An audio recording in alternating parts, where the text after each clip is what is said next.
to Port Laura. True polymorph cupcake.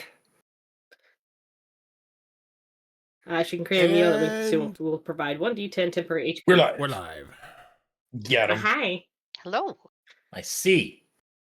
So everybody How are we heard doing, polymorph cupcake because I had unmuted everybody before I had the cameras correct. So True polymorph cupcake.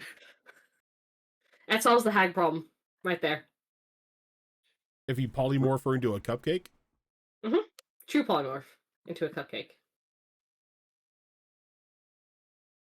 But you have to stop everyone from eating the cupcake because that would be inflict damage. yeah, I was gonna say Nice. you would have to hide. You would have to hide her from birds.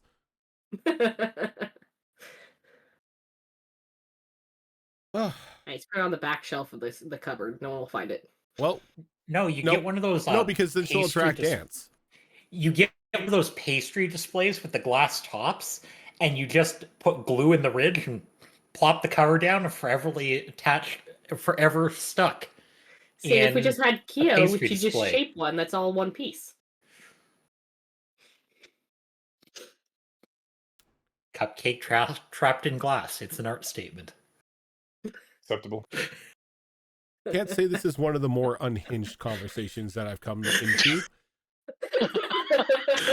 I try. Okay. Don't worry, I try. How are all of you? Good. Well, Yourself? You heard the conversation. Starving. I did all my So adult stuff today. break may be a little early today, probably like around 9, so I can grab food. But yeah, last time we were together, I gave some people some emotional trauma as you all met the hag that you were searching for and her rather alarming garden of siren succulents and the offer that she made you to provide you with the location of a certain fruit if you were to bring her live fertilizer, which you later then found out what were living people. But her deliveries had been running short this past couple weeks. She was down to only a couple that she kept in her basement, and for a time there, it looked like a couple of you were maybe even considering taking her up on her offer. But as she went inside to deal with a couple of the individuals that she had held captive that she was in the process of turning into fertilizer, you all made your quick escape, which seemed to be going fine until you got to a strange barrier. Though none of you seeing the barrier, everyone continued on their way and then promptly stopped, save for Callie and Grim, who were able to walk past it. The other three were overcome with the series of emotions that they had left these poor people to die in order to save themselves. But in order to save the group, Callie and Grim threw the three of them in the back of the coffin, or threw them into like the small pocket space in the coffin, and continued on their way. A couple miles down the road, everyone was checked up on as you made it to a strange treetop village. You were greeted by a lizard man hunter and problem solver who gave you directions to a tavern and said if you needed help with anything, you can find him just here about in town or out in the wilds. You made your way to the tavern and met with the two kobold innkeepers, Marble and Jack. And after a rather relaxing meal, Jack Charon noticed that the wine that they were serving had her father's shipping company label sort of professionally taken off of it. And you found out that this town is a town of scavengers. They mainly make their business by scavenging the wilds and scavenging the ocean floors for goods that they can then turn around and sell. This piqued Charon's interest, as to her it sounded like one of her father's ships may have gone down around here.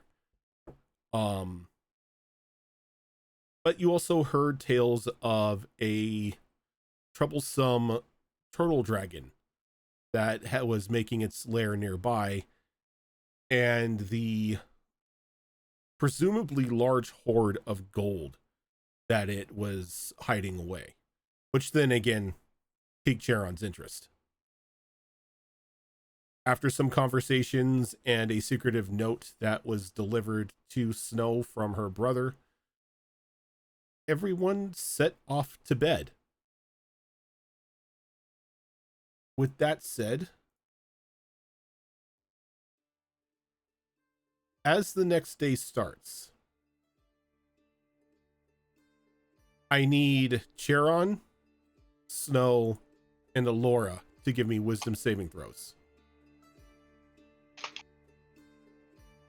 And these were just regular rolls, right? We weren't doing them at disadvantage for any reason. I don't No, remember. these were regular rolls. Disadvantage was on charisma. What? We got, for failing to save it last time, we got disadvantage on charisma. Ah, that's right. Okay, yeah. Like, that's what you remember it.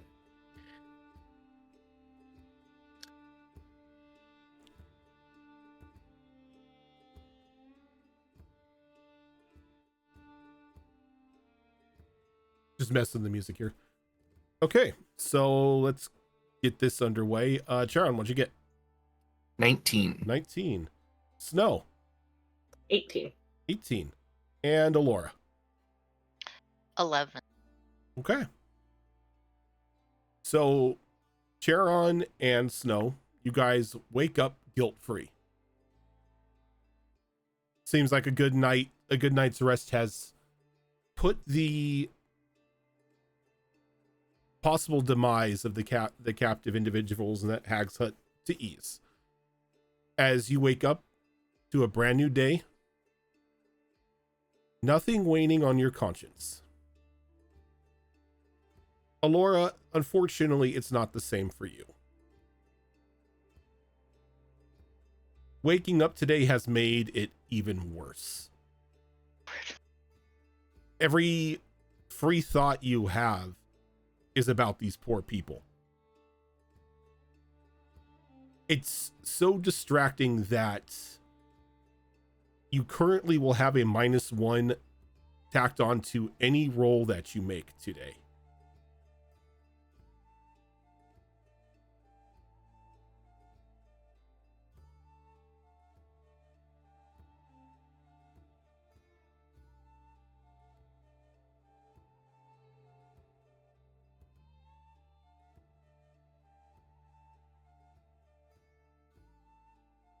But with that said, a new day starts.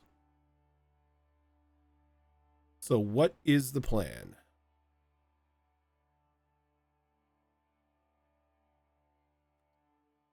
Well, I'm probably going to get up fairly early and get us a table and order some breakfast, enough for everyone as they slowly wake up and make their way out. But while I'm sitting at the table and waiting for everyone to get up, I'm just going to spend some time working on that puzzle rod that I have that I completely forgot about the previous day. I can spend up to an hour each day working on solving the puzzle, but no more than that. How many successes have you had on this rod so far? 0. 0. I have not had time to play with it yet. Oh yeah, you haven't even had time to start it. Okay. So, this puzzle rod. when you hold it in your hand now and you take a look at it, it feels a bit more daunting than it did the last time. You can almost feel a sense, like almost as if it's either angry at you or it's judging you for ignoring it for so long. But as you go to work on this puzzle, I am going to need... You can give me either an Arcana check or a sleight of hand check. Modifier is the same for both, but I am proficient with Arcana, so let's go with that. Okay. 18. 18. So the first hour that you begin working on this, you notice that that pressure that you felt from the rod begin to reside as you begin to go in and move pieces around and twist and turn, and you're feeling like you're making somewhat progress. Pieces are moving. You're not entirely sure if they're moving in the right spot, but everything seems to mellow out near the end of that hour. Around the time that this is happening, food is being served, just placed like it's like community style plates that are being placed out as you were ordering for you and your friends. I would assume as this hour is going on, everybody else starts to like roll out of bed at some point in time. The nearby coastal breeze starting to roll in during the early morning hours, combined with the smell of freshly baked food, is definitely something that not a lot of you can ignore.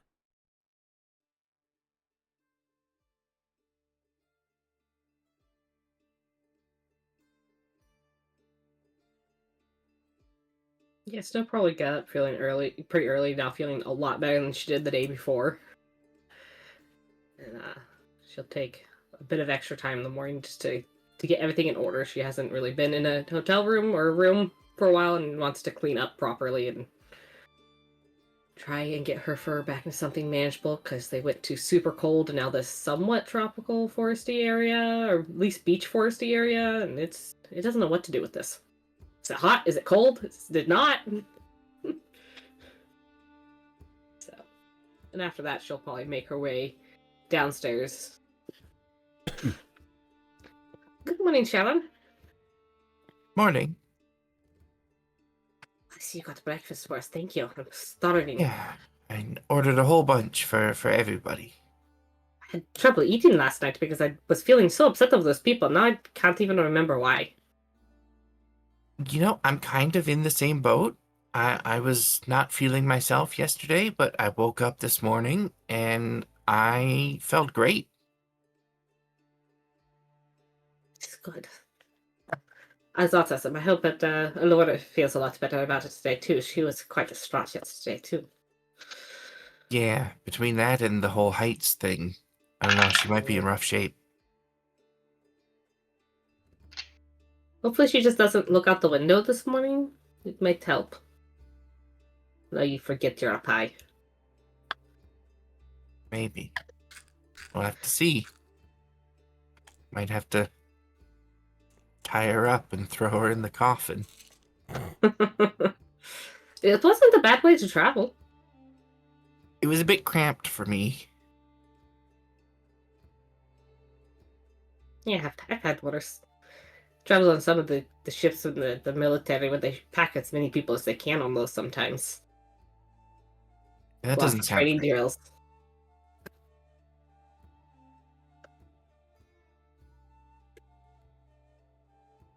Snow will probably sit down and start piling up a plate full of food because she barely ate last night and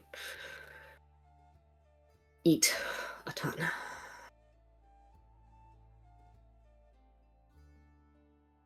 What about Well, the rest? she's probably... Oh, go ahead. Oh, go ahead.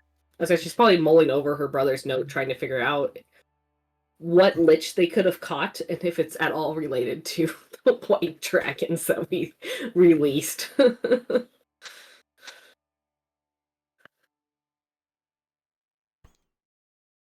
All right. What about the rest of you? Like, when do you start pouring down?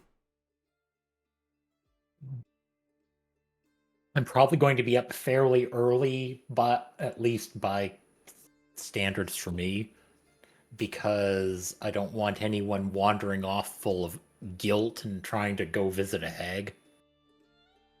We already had to put people in a box once. I don't want to have to do it again.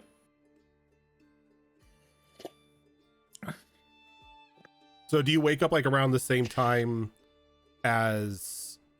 Oh, the moment I smell food, though, probably just wander in that general direction. Okay. You come out into the main room of this inn/tavern. You see Snow taking a seat and Laura there, not Laura, but Charon there working on a strange stick. Sharon, what is that? I don't know. Is it safe? Oh, I don't know. You know, if you want, I could try a spell that might tell us more about it. I don't know. I kind of like the surprise of it, you know? Is it When going to when blow I up finish and the ruin puzzle, breakfast? Exactly. When I finish the puzzle, is it going to blow up? Or, is it going to, like, turn into some ancient artifact? Or is it just a stick? Who knows? Maybe it's got another stick inside. Maybe it does. Well, if it's going to blow up, can you take it outside? I'd rather not. Okay, just as long as it doesn't ruin breakfast. Is anyone feeling an inclination to run off with morally questionable decisions this morning? You're going to have to be more specific. When you Does say anyone want to more, run back and fight a hag for people who made poor decisions to end up there already? Oh, I don't know why I was so obsessed yesterday. Okay. Yeah, no, Well, I as feel long as fine. that's not going to be a problem today, I think we're good. Yeah, I'd rather live than go back and save those people. I feel like I Yeah. might die, and that's just not worth it. Well, again, I think it's a solvable problem, but I don't think we can solve her and the plants at the same time. Plus, But yesterday we did learn about a hoard of treasure, and I think that's far more important.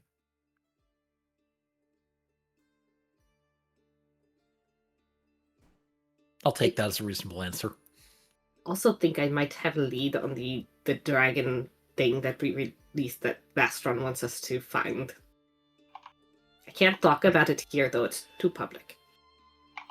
Right. We do have to deal with that at some point. Yeah.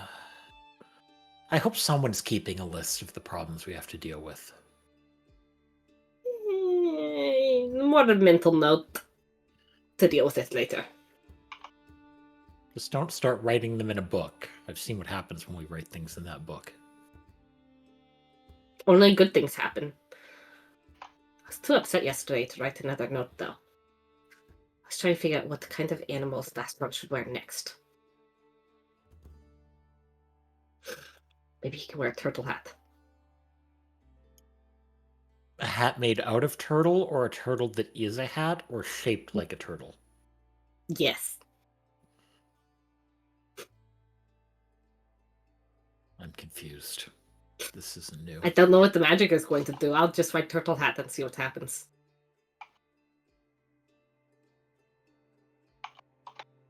Okay. It'd be really funny if it was a snapping turtle, though. And it just sat on his head snapping at everything. As long as you don't write, like, hag turtle hat, I think we're okay.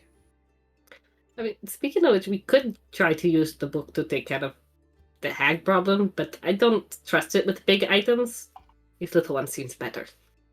It'd be more I specific. don't know. I don't think the hag is really our problem anymore.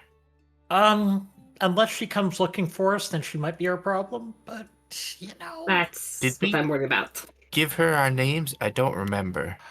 You did not. I usually don't ever suggest giving Fey names. That historically ends badly. I don't remember telling her our names, but It will probably sometimes be fine. I mean, just you're that they left. well-educated people of magic. You know how the power names hold. Yes. That's why I don't even use my full name. I just use my shortened name.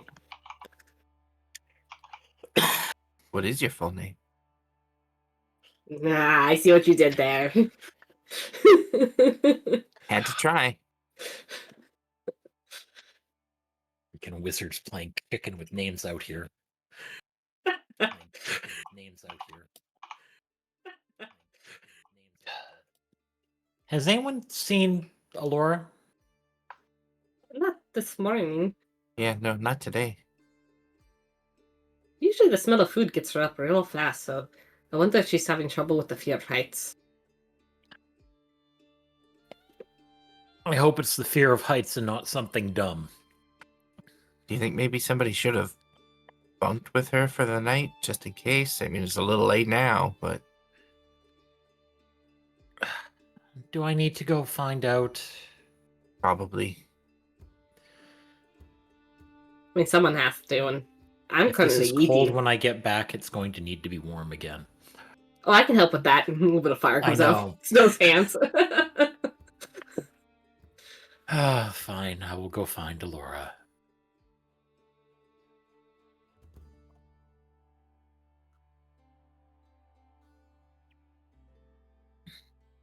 All right. So you go up to Alora's room and give it a knock. Absolutely.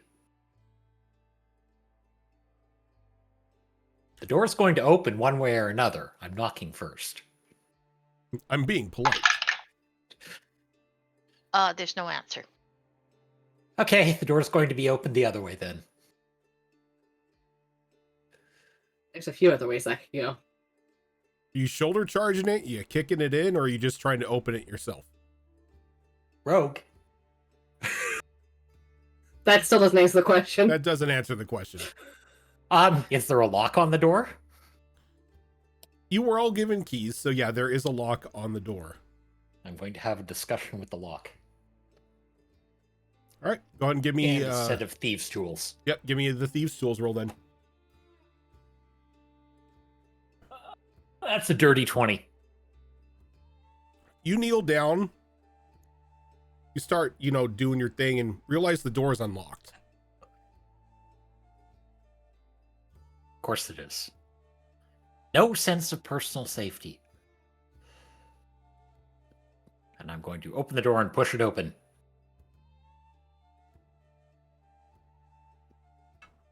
Alora, breakfast. I don't want any breakfast. Oh, Lord. I'm not coming out from under the covers.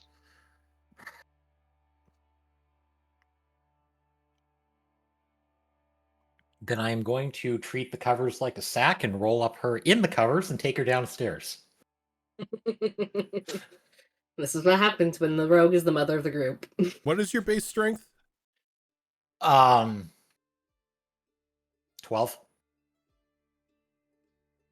Yeah, I think you could carry a halfling with that. It's Will above there be average. opposing strength rolls if she doesn't want to go? If you're gonna do that, we could do a strength versus athletics if you're gonna try to like wiggle out of bed. Because you're gonna be bound up in the sheets. Okay, I'll give it a shot to try to get out. So just roll that. Yep, just an acrobatics roll versus Callistra's strength. Okay, and it's at -1 to boot. Now, where was this roll when I needed it earlier? Are you throwing a whole halfling temper tantrum? I am. That would be an 18. Now, What'd you get? her wiggling and squirming and everything else definitely beats my 13. So you go to like bunch her up and you go to sling it over your shoulder, but due just to the natural nimbleness of halflings, she slips out of the covers and just lands on the bed as you just have an empty blanket over your shoulder. I toss the blanket back on top of her. Fine. Then you can stay in here and pout, and we will eat all the food. I'm not pouting. You're snuffling, sniffling, and whining. It's scary. I'm up high. There's people dying. We have to go save them. Specific people or just in general? The hag people. Oh. Those people. They're probably dead by now. No, don't say that. We there's still time. We could save them. I'm sure we can save them. Well, either way, you can stay in here, and food's downstairs whenever you're done. I'm trying to get enough courage to go out and save them. If you decide to go out and could... save them, we will put you back in the coffin and leave you there until you make up a better decision. Well, then that's what you'll have to do. Okay, fine. I'll go get Grim then. And I'm going to leave and lock the door behind me. As for all the good it's going to do. It's just out of spite at this point. Okay.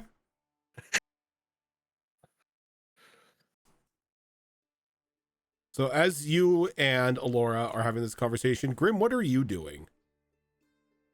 We're basking in the afterglow, obviously, after our most recent conquest. Okay.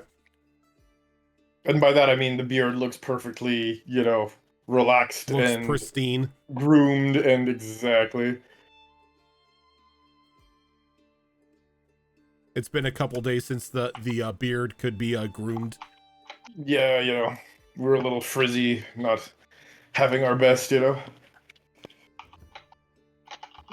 understands. Her hair goes everywhere sometimes. I mean, have you seen the size of that thing? It's not exactly easy to handle. Yes, we're still talking about the beard.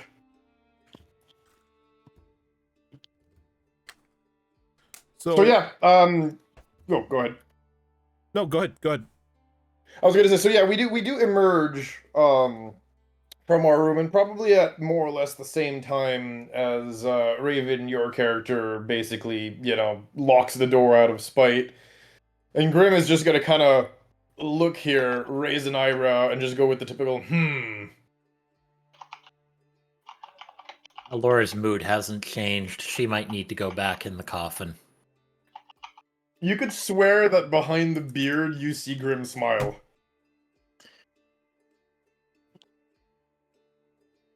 Tried to wrangle her in a bedsheet down to have breakfast, but she was sniffling and throwing a halfling tantrum on the bed.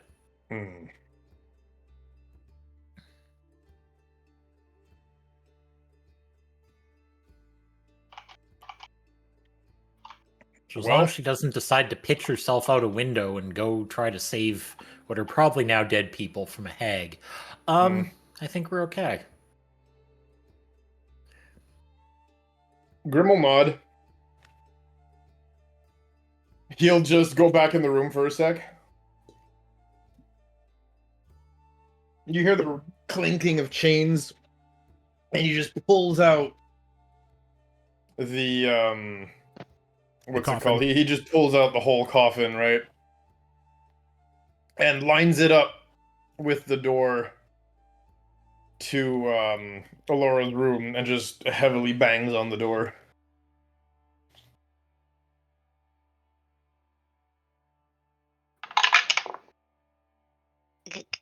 Come in. You just see Grim, the door opens, and you just see the coffin in front of the door.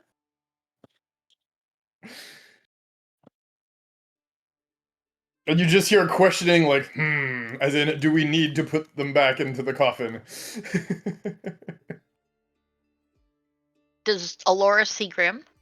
Yes, he's standing next to it.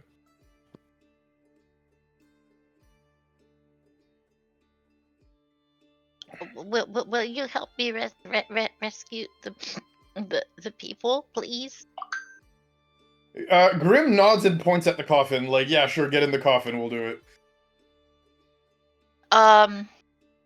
Insight check. it. Yeah, Grim, go ahead and give me a deception check. So let's see if he even has any of this stuff. The beard, however, no, I'm kidding. Running 2 stat sheets, imagine. It's like I have it right here. Where's my deception? That's an 11. And I would be, what would that be? I'm doing, A -1 to your rolls. but what am I rolling for here is insight, right? Insight, yes. Yeah, dirty 20. Yeah, this is a bold-faced lie. He's not even trying to hide it. I don't believe you. Grim kind of looks at her, and just cracks his knuckles like, do I have to grab you and throw you in again?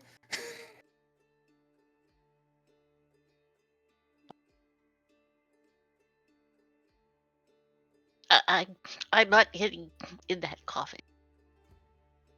Alright, we're walking into the room. It's time.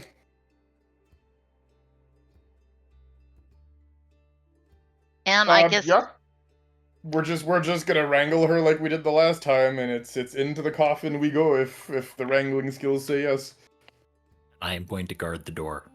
I just can't Preventing believe these that I things. couldn't do a wisdom save, and now I'm rolling like these ridiculously high numbers. It's just killing Right. me.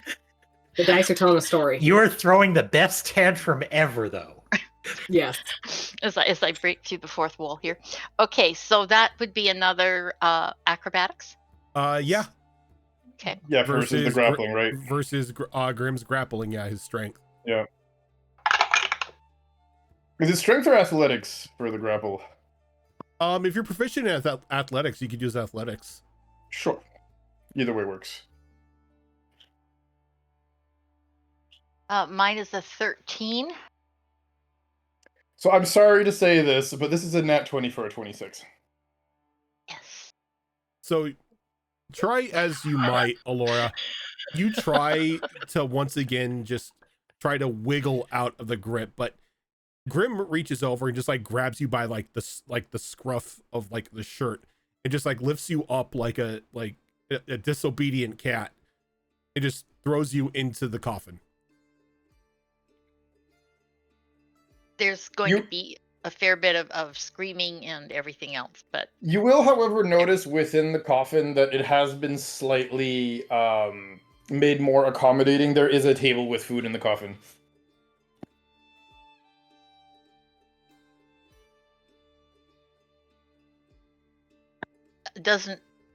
isn't appealing at this point. No, I'm just saying But- it has been Yeah, done, okay. however. It's now a prisoner transportation device, so you need some sort of food and water supply in there. Real quick, while they're wrangling the halfling, can I maybe do like an Arcana check or something to identify that we were under the effects of something like a curse? Yeah, I could say since you've experienced it and you are from a school of magic, you can definitely make a roll for that.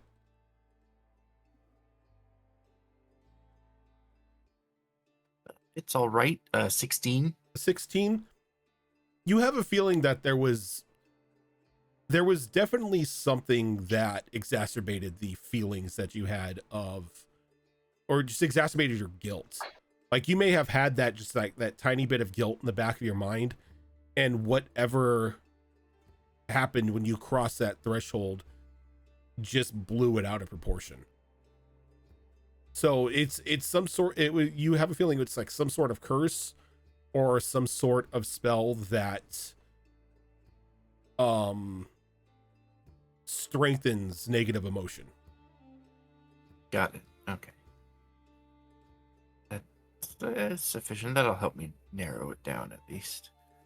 Once they're done wrangling the halfling, of course.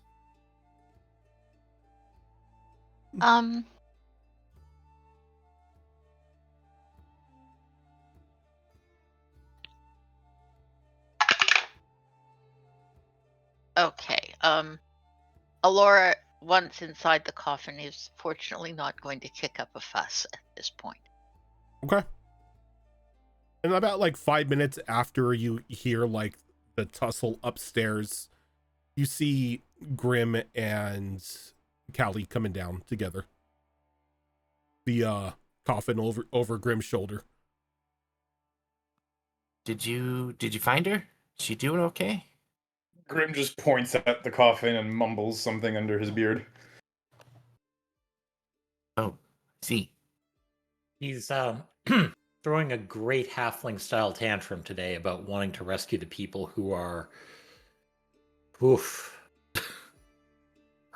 probably not amongst the living anymore.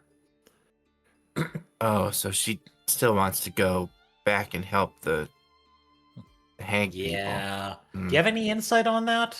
Possibly? Well, I've been Any at thinking all? about it, and I'm pretty positive something was influencing the way that we felt, but I don't know if it was a charm or a curse or some other kind of spell.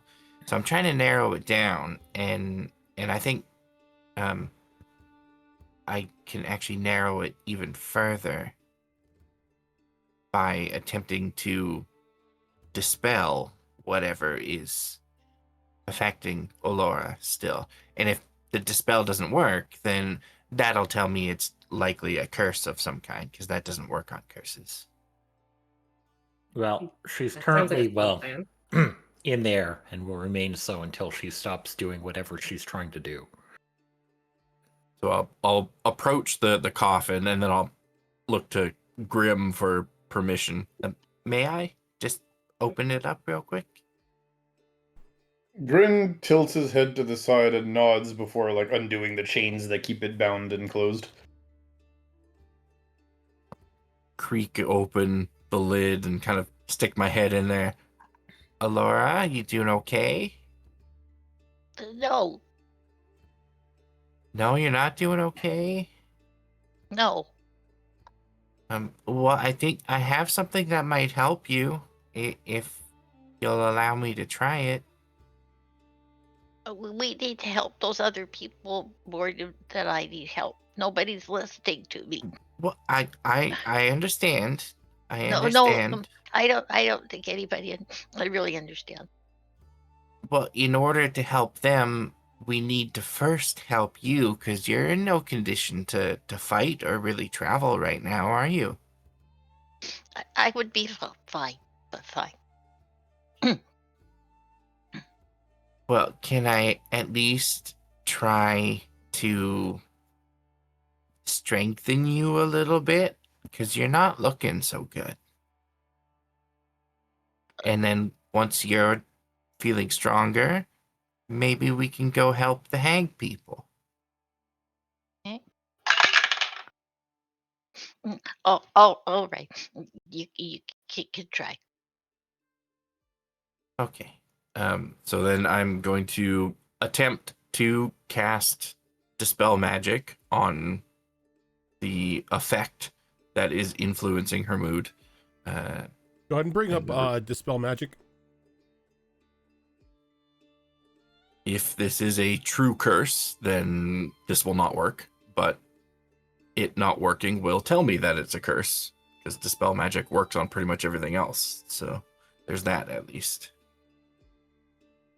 Okay. So you reach out and you get close to Alora just to make sure that the spell, this dispel takes effect. You reach out, and as you do, Alora, all that guilt that you felt just washes away.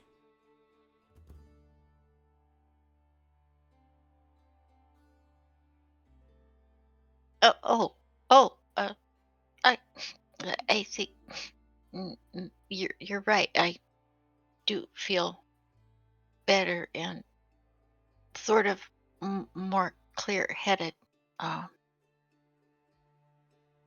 Feeling better then? That's good. That's great.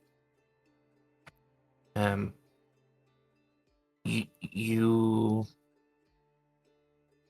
don't still want to go after the hag people, do you? I feel bad, but I think maybe Callistrip was right, and they're probably too late to help them. But I do kind of still feel a bit bad. I mean, it's okay to feel bad about it, but some problems are bigger than us. So we just kind of have to move on, I think. Are you feeling okay enough to have some breakfast? Are those sausages I spill? Sausages and bacon. Oh, I kind of thought so. Yeah. I could try that. Okay, perfect. We'd love to have breakfast with you. And I pull my head out of the coffin and just give everybody a thumbs up. Grim looks a little disappointed but nods. Your hotel will have to wait, Grim. He shrugs. Maybe we can find someone else to put in the coffin. He That smiles. deserves it more than Laura. I can think of a few already. I mean, I He saw raises an food in eyebrow. there. I mean, If that's anyone's always a feeling candidate. hot, if someone wants to be tired and just ride in the coffin, I think that's an option. All right, so So before I was going to say Allura will.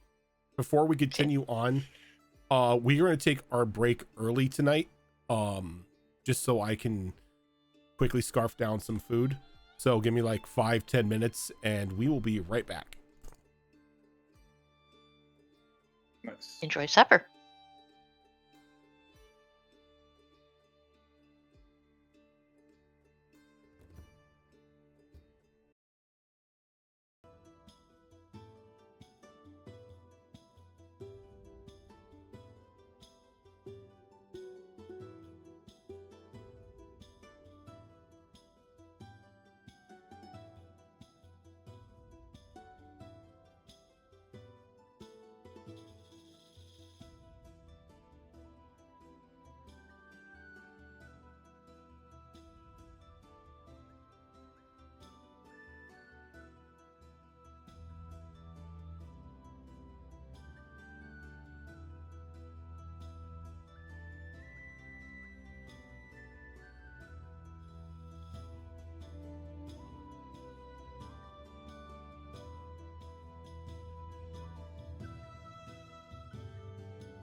All It's a right. fight. We are back.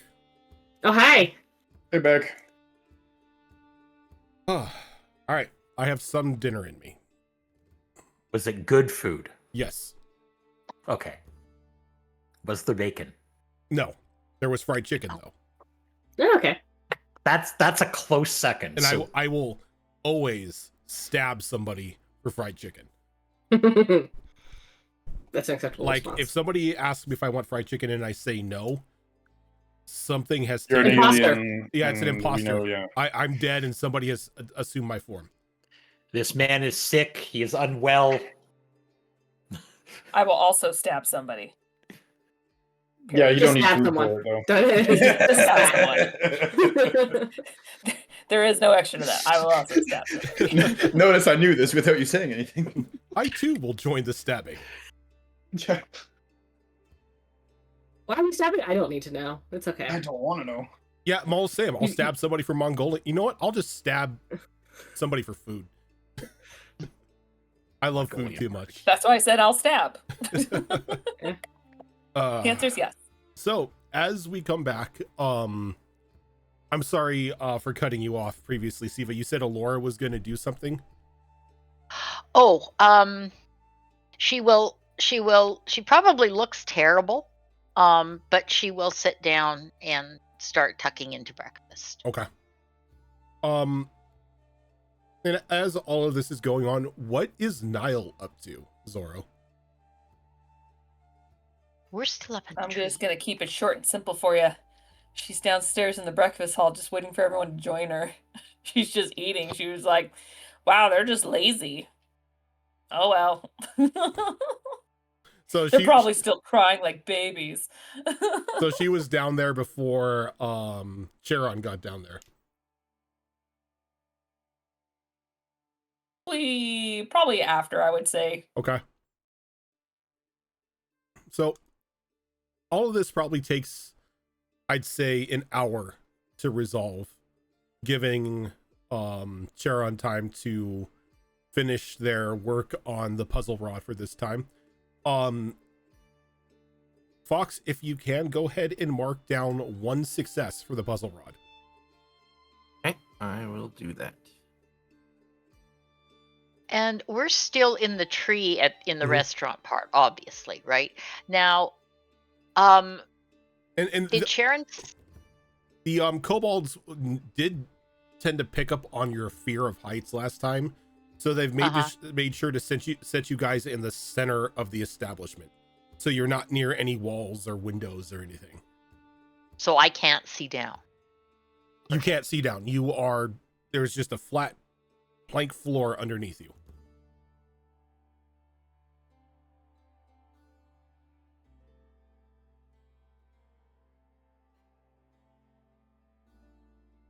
So, gang, what's the plan? First of all, does everyone come downstairs? Yeah, everybody's Already there. downstairs engaging in breakfast that Charon ordered for everyone. Well, as soon as Nile sees, because she missed them, Sharon, Sapphire, and Alora, she'll just be like, "Oh gods!" and just like throw fruit at them. And be like, "There, the people turned into fruit! Oh no! Let's cry over the peaches!" Wait, what? No. People turned into fruit? Oh yes, it was really, really sad. This was Jerry. Do you remember Jerry? No, you don't know who Jerry is, and just throws it on the ground. You know, when you say this was Jerry, Grim's just gonna grab the fruit as you chuck it, bring it up to his mouth, and take a big-ass bite out of it. Not Jerry! Nobody named Jerry! Did you And see who then- did it? 'Cause that sounds like a useful spell to learn. As And Marble comes out, she's like, I would just like to let not Marble, but Jack lets everyone know. I just want to let everybody know that none of our fruit is made out of people. And he kind of just like glares daggers at Nile. Grim is just Oh, gonna like look at the Thor's them? half-bitten fruit and he's gonna put it down like he's disappointed. Did Jerry not taste very good? Maybe you'd like an Amanda more. They don't have names. They're fruits. Grim raises an eyebrow and extends his hand to take a bite out of Amanda. Niall hears your response. For I keep calling you Sapphire. Your first name is Snowflake. Sorry, Snow. No. It's been a hot minute. Sorry. So she'll hear Snow's like response about that. And she's like, "Oh, thank goodness you're normal again." Ugh, you guys were just so annoying yesterday. Sorry. Just Don't really know why. But it seems off to me too. With the whole thing about the people fruit thing, this obviously strikes a chord of some sort with Alora. I'm not sure what she's going to do, but she's upset about it in some way. Just that little gnawing guilt in the back of your mind. Yeah. It's not as bad as it was, but it's still there, because the only reason why that spell kicked off in the first place was because you did had that little voice in the back of your head telling you that you're making the wrong decision and you need to save the people. And that spell just sort of amplified it to a very destructive end. Okay, so I would like to do an insight check on both Nail and Marble. Okay, go ahead and give me 2 separate Now, am I insight still checks. at -1 or no? You are not, because Okay. because the spell has been dispelled. You are back to normal. Okay, would it be one insight check for the whole conversation, or two? 1 for each. Okay, so 12 and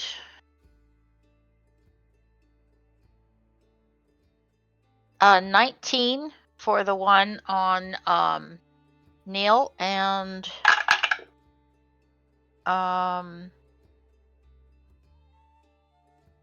23 for the one on Marble. You know, Niall is probably just trying to get your goat. But I believe that with a roll of 23, I would believe Marble. Yeah. When Marble or Jack come out and say that none of the fruit here was people, you could tell that there is both honesty and a bit of spurned pride in their voice, as if like they take offense to somebody mentioning that somebody Soylent greened somebody into an apple.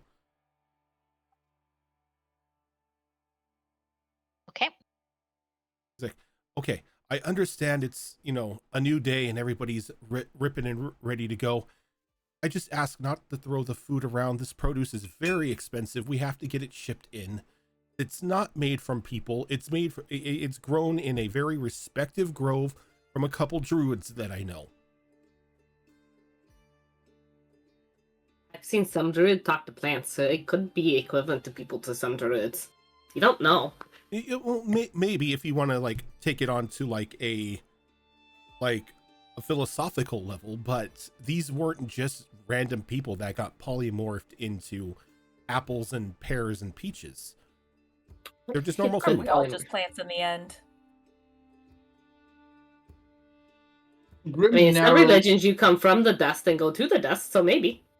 Grim narrows his eyes looking at her and mumbles something under his beard as to the effect of, how does she know what polymorphing is? Do you make it loud enough for her to hear? Sure. He's like, polymorph, it's a standard wizard spell, isn't it? Yes. And you're a barmaid. How do you know wizard spells?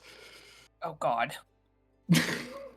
Is she kind of, you just see all the kindness fade from this little blue kobold's face. And she's like, sir, I will have you know that I am not a barmaid. I am an owner-operator of a very successful tavern. Apologies about as a means to knowing what polymorph is, my older brother is a wizard. So yes, I know what the spell is. Also, you would be surprised what I pick up here in this tavern with loudmouth adventurers, not being able to mind their own business. You see Grimm's eyes narrow even more, and he says, "I know no wizard that share their spells, even with family." How do you think Well, wizards they- learn spells if no one teaches them spells? True. They jealously guard them in And, books, right? apparently you don't have siblings who like to test their spells out on you. Did they Grim go through the phase where widens they his- ran around yelling the names of all the spells out loud like it was some sort of power move if they did? Grim does mumble something under his voice when you mention siblings trying spells on you. And you can see something change in his look as he just kind of nods and just mumbles my apologies. She looks over to Snow. She's just like, it wasn't really like people running around just yelling power words in order to like get what they want. I can't look at a bowl of porridge anymore the same way with the amount of times I've had sleep cast on me while I was in the middle of breakfast. Mm. Yeah, that's a good one too. I did that to my brother a few times. It was funny. Grim kind of looks at you on that one, Snow, and is not happy with what he just heard. Now, I know Look, when it's your sibling. I know you're all new in town, so if there's anything I can assist you with to, get your day going or spin up your wheels or anything, just let me know.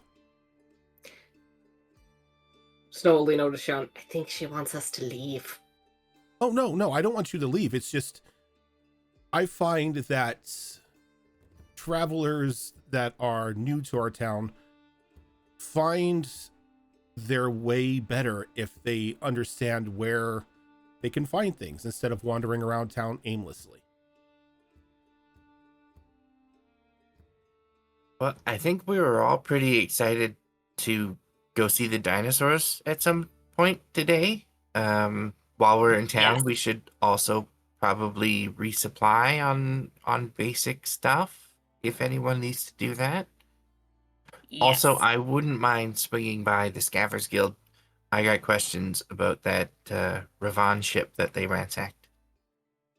Okay, well, that sounds like a really good plan. Everything that you any supplies or anything you want to pick up, you pick up over at Nuts and Bolts. It's just across the bridge over here next to the sheriff's office, but they're on the up and up, as much of up and up as a member of the Scavengers Guild can be.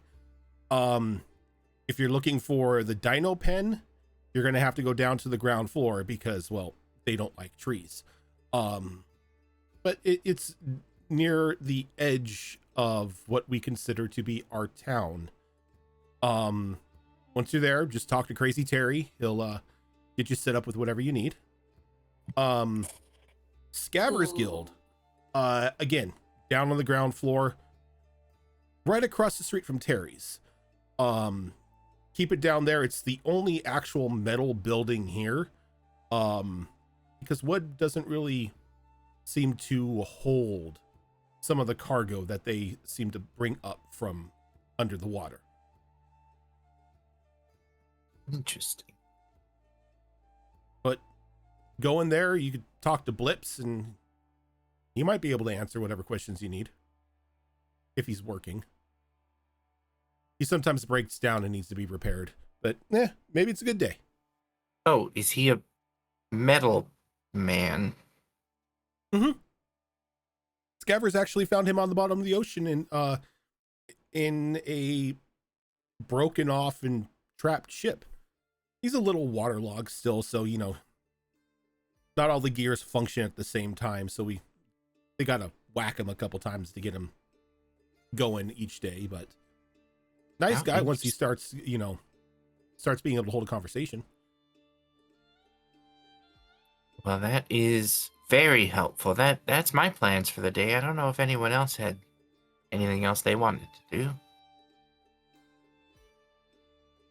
Well, going to the store sounds really good. I have a few things I still need to pick up since I misplaced all of my items before. I got some things, but How are you doing for like paper and ink and stuff like that?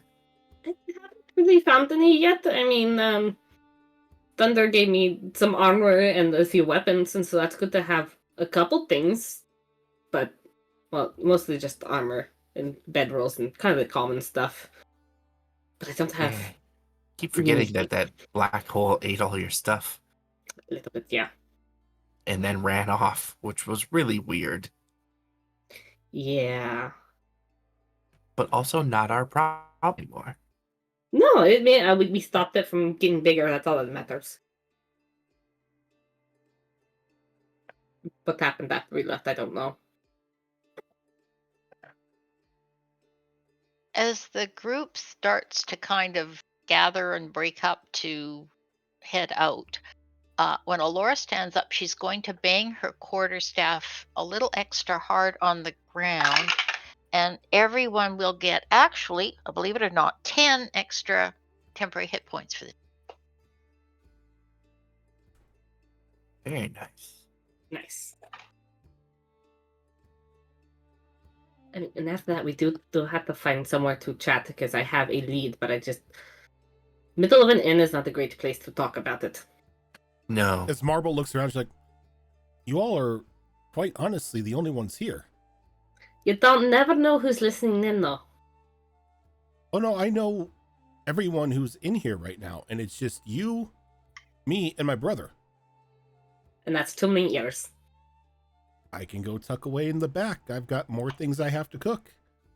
No, it's fine. We'll find a private area to talk. I mean, hate to say it, ain't really any private areas around here. Everything around here has ears, as scavers are always looking for a lead on anything that may lead to more treasure. And how do I know they don't have ears in here, then? Because I've made rules that any business that happens in here, they're cut off from drinks. And the only thing scavers like more than treasure is beer. And that's only if they get caught. Oh, they get caught. Remember, my brother's a wizard. That's fair. This might be the most private place we get.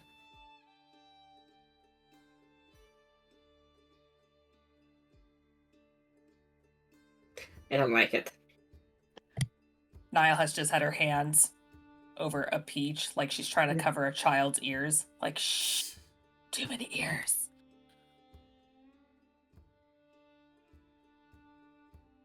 I'm up for literally anything that can avoid us going back to the little kobold's little den. Maybe we still have to do the task for him because we're under Yeah, I contract for that, and he might end up putting us back in with the other tasks that we had to do, and I'd rather not do those ones. I know, I'm still waiting for the finger, but it's okay. I'm patient. That I being want a said, dinosaur.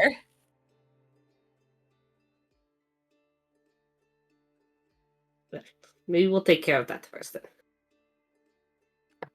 Grim nods. Dinosaur's fun. I mean, I'm really curious about this lead that you have now, Snow. One little side note. Grim's gonna take out a metal coin. And he's going to kind of wave it around Nyx's neck. Niall's neck, sorry. And go just mumble meat.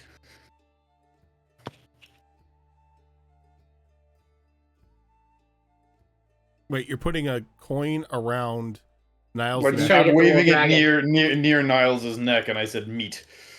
Try to get scrapmetal to come out. Oh. Shrapnel! Shrapnel! Shrapnel. Wow, You- scrapmetal. you see- Shrapnel. Wow. You see But shrapnel just for kind that, of... he farts in your direction. So how dare you? Shrapnel comes up from out from behind the neckline of Niall's shirt. It was like he was just sleeping back there, and he climbs up and he just sits there and he looks at the coin. His tail twitching a little agitated. Yeah, we give it the coin. Yes, keep feeding my baby's horde. And yes. I do like the evil villain pet on top of Shrapnel's head. Yes, keep collecting. As he takes the coin and just shoves it into his mouth and like swallows it. And then he notices there's breakfast and pretty much like flying squirrel leaps off of Niall's shoulder down into like a plate of bacon and just starts tearing into it. You just gave him 1 coin? Yep. For now. Okay. I have a tally of his hoard. Okay. I know. So. And who gave him what? I know. Yeah, like He's problem got is- quite a bit, man. How much For how a much gold does he newborn? how much gold does he have? Well, he has 11 gold, but he does have 1 shiny gem because a dragon has to have gems with his gold. Of course. Worth 250. Okay. Once he reaches a total of 10,000 gold, let me know. Okay. Oh, now you've given me a mission, bro. Yeah, the I problem make is it how a they 10,000 gold. So when's the bank heist? 261. I That's mean, pretty there good right now. is a turtle dragon with a horde. Right. they keep the scavengers from doing business in here because her brother's always listening to make sure that they're not doing business. It's not. Would I it have information, but the source I got it from, it's very dangerous if it gets out that I got it from that source.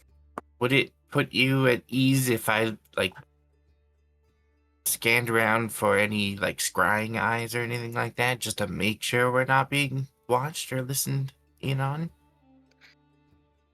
A little bit. There's lots of ways to listen in on people. Grim is gonna wave his hands and point at the coffin. I mean, that I love how the coffin is now also a conference room. I mean, think about it. Separate pocket dimension? You don't want to be listened in on. I mean, I mean, I that can does cast seem silence. like but then we wouldn't be able to talk to each other. I know. Well, a couple of us would be able to talk to each other psychically, but the rest wouldn't. I was about to suggest that. It's not like in your head.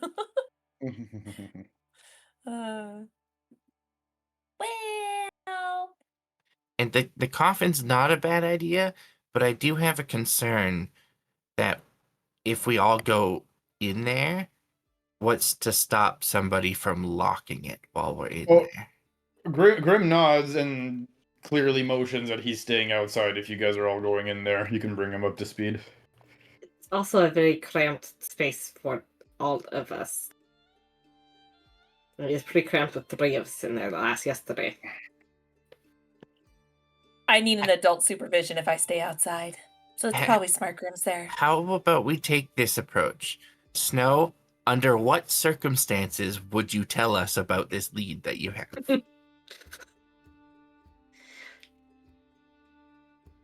Maybe we can go up to one of the rooms and close the door. Because instead of we just close the window, because then there's less people coming in and out. Anyone could just walk in here at any point in time. Yeah, I mean, that's And I fair. swear to God, if the wizard brother is listening, I will gut you with what I say. Let's do that then. Let's finish breakfast. Then we can go up to a room, talk about this lead, and then we can go see the dinosaurs. We keep talking like this is a petting zoo, and I'm here for it. I mean, I'm sure they you let not us pet the pet them, dinosaurs? right? Yes. They can.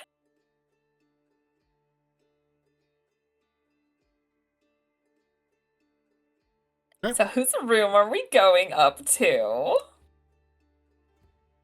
We can go to mine. I got the biggest room that they have. Oh my. I'm sleeping with the owner. You hear Jack in the back. No, she's not. She's done it before. She does the over exaggerated wink, like, yeah, we are. Wink. Jesus. That's a yet. That's a yet. Not yet. He has to earn it. So does she. And see, they're listening. They would have heard the whole thing. And point. You're welcome. Let's go, Charon. Yep. So you all go up Let's see to what I got. Charon's room. So Snow, very paranoid, like, is going to go through the entire room, look for anything that could be listened on, check. Like, she puts her head, like, outside the window, looks all around, closes the blinds, closes the window. Like, it is another level of paranoid. Give me an investigation check. Do you want me to guard the door like a bodyguard or a bouncer? So then, how about a natural 20 for a 30? So you go over this room with a fine-tooth comb. You pull the blankets off the bed, you flip the mattress, you pull open every like thing in the every drawer, you pull anything out, like shake it out.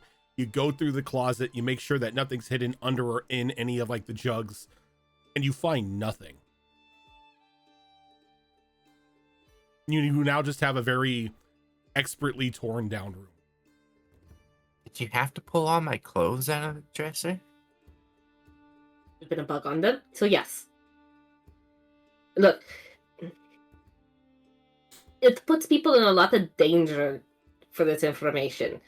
And I'm sorry, Sharon, because I lied to you yesterday when I told you what my brother's note was about, because I don't want to get him in trouble. It was the same.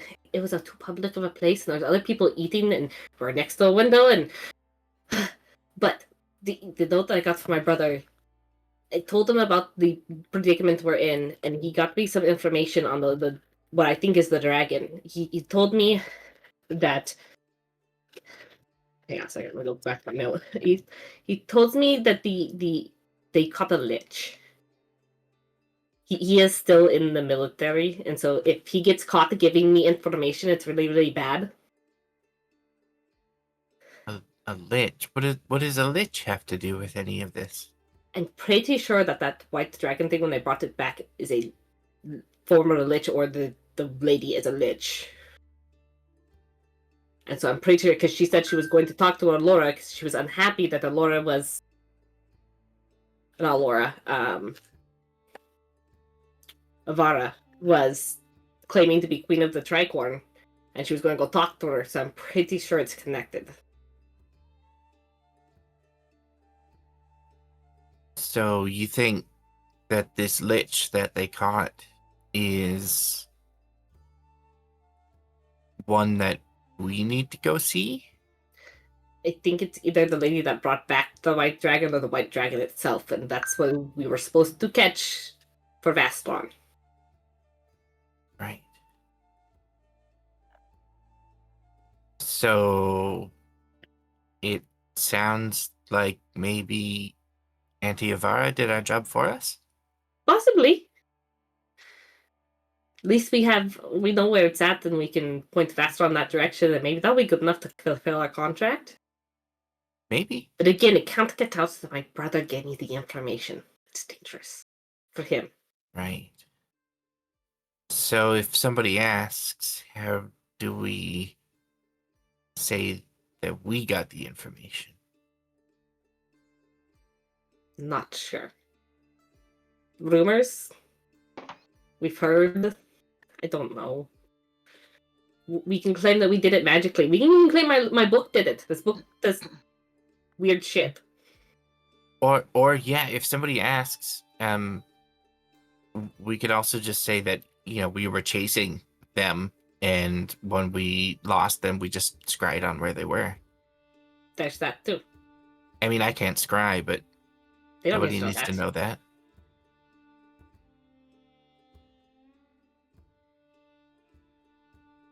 But yeah, so I'm pretty sure that's where our dragon problem is. So it sounds like we need to go to the actual Tricorn at some point. I assume that's where they took the lich. I would assume that's kind of where Avara is. I don't either. That being said, it can be stupid to keep it in your home, so maybe it's offshore somewhere nearby, or in a prison, or I could see her keeping out on a ship in the middle of the ocean. Makes escape a little harder. A little bit. Unless you can swim. Depends on how far out you put that, then you have to be a really good swimmer and hope there's no storms.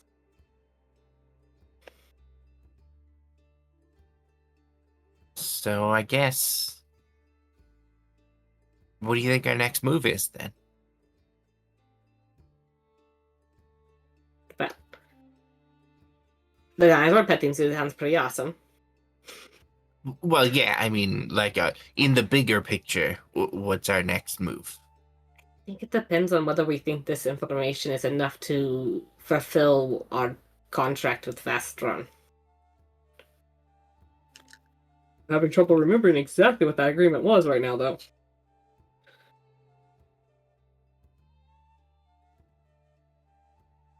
We are actually currently on a quest to obtain some ingredients for him. That's right.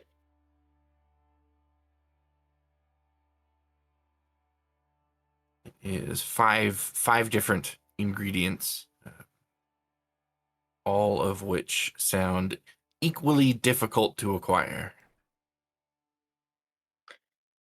I mean, if we need to find all that stuff, a hoard of treasure sounds like a good place to start. It could have some unusual items in it, or maybe something that'll help us find things. Yeah, and, worst case scenario, we get a hoard of treasure. That can help us buy things if we need it. Or we just save. Or we just, we keep it, and it looks pretty.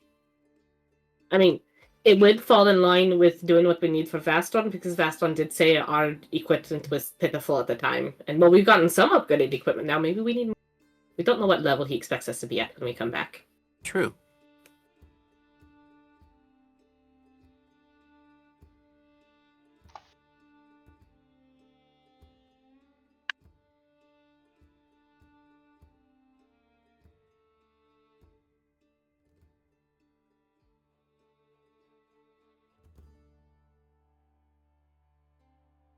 So shopping then?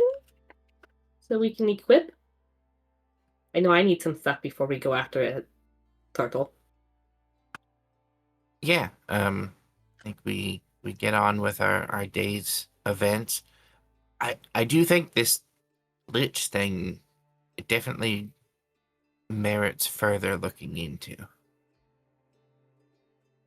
How we do that, I don't know, though. Not sure either. I mean, you could always maybe try and get your brother to look deeper into it for us. Could try. I mean, I did write him back asking for... discreetly trying to ask for more information. There's only so much I can put into writing that might be read by someone who is not him. Right.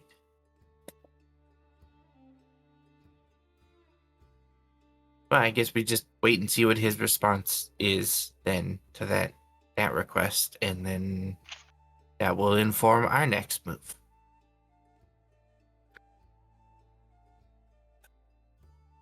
Again, I am really sorry I lied last night about the... No, I get it.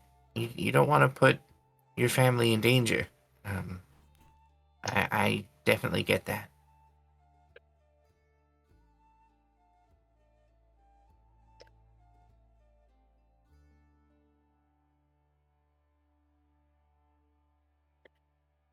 But,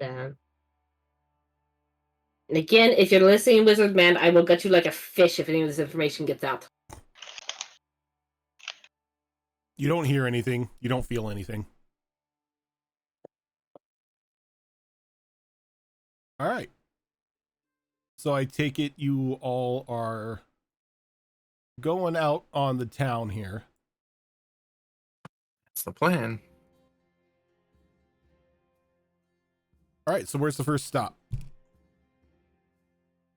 And the dice rolls say that as long as we're my dice roll says that as long as we're in the tree, I am going to be kind of clingy to Callistra. Just Oomst. The whole fear of heights, don't want to risk falling.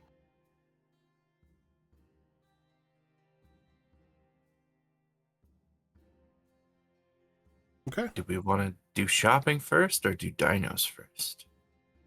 Everything else is on the first floor. Maybe we get shopping out of the way, so then we can just be on the ground the rest of the time for Laura, and she just come back up here. Okay. Unless you think it'd be easier to have a break and come back, Laura. Let's finish in the trees first, and I can relax more.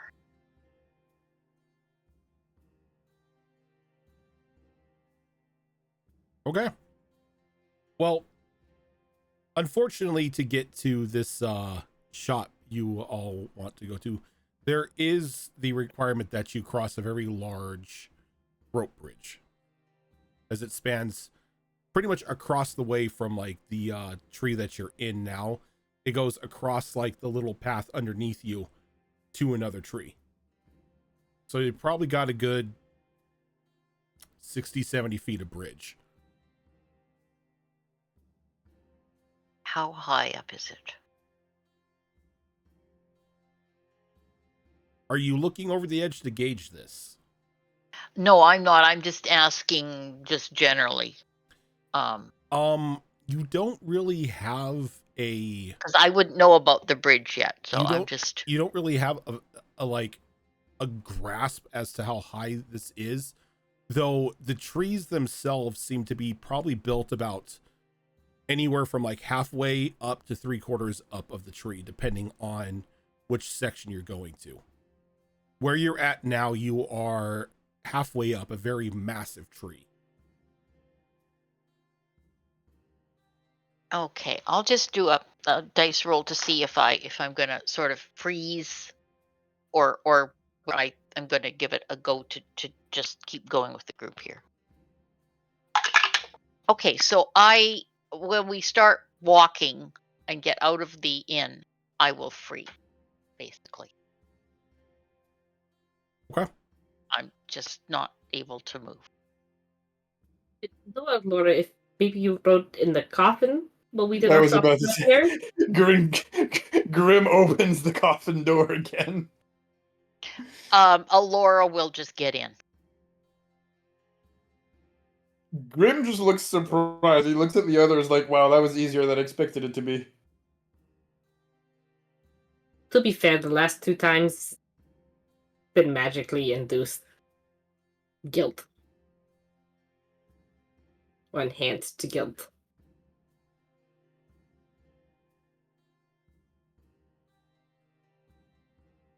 So you shove Laura in the back of the coffin and get moving across the way. All right. For those of you who aren't afraid of heights, rope bridge is pretty secure. Make your way across to the other side, and you come to a tree that's got 2 buildings technically built into it. Near the front part of this tree, as you as you come off of the bridge, is like the sheriff's office that you had previously inquired about. And then around like the other side of the tree, as you follow like this small like circular platform that's on it, there is the shop that you had inquired about.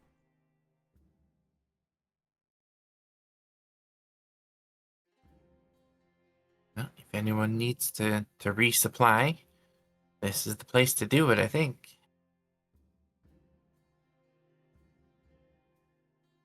So we'll probably go over to the coffin to Grim and be like, we should ask Alora if she needs anything we can pick up for her. Or if she wants to browse now that we're indoors.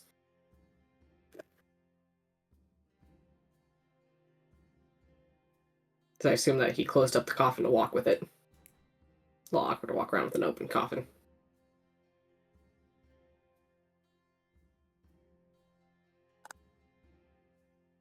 I'm assuming it was closed. So are you speaking to Alora then, or no?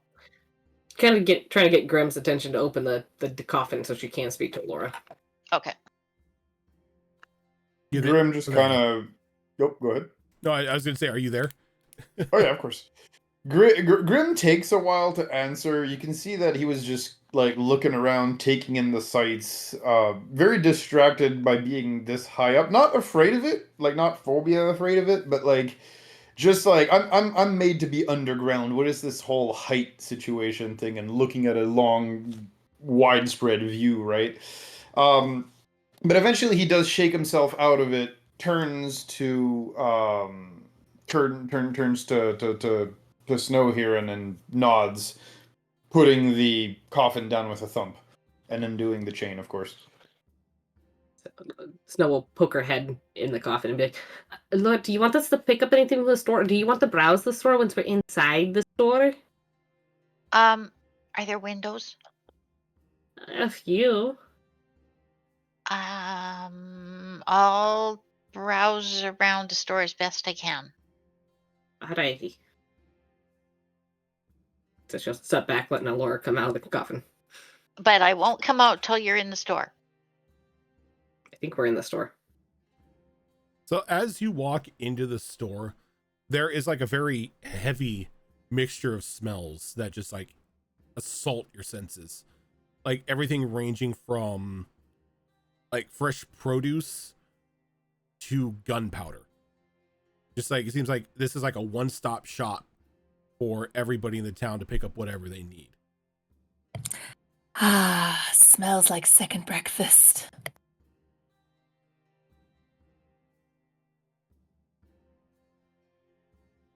It's like Don't even eat breakfast. you walk in and you like just behold the sights. You hear a thud and a metallic like scrape on the floor, coming towards you as a jet black kobold with a metallic arm and a metallic right leg come walking into view. I have no idea who you people are. We New knew. customers, perfect. I hope you don't know who we are. That'd be a little alarming. Right? No, I don't think I've seen.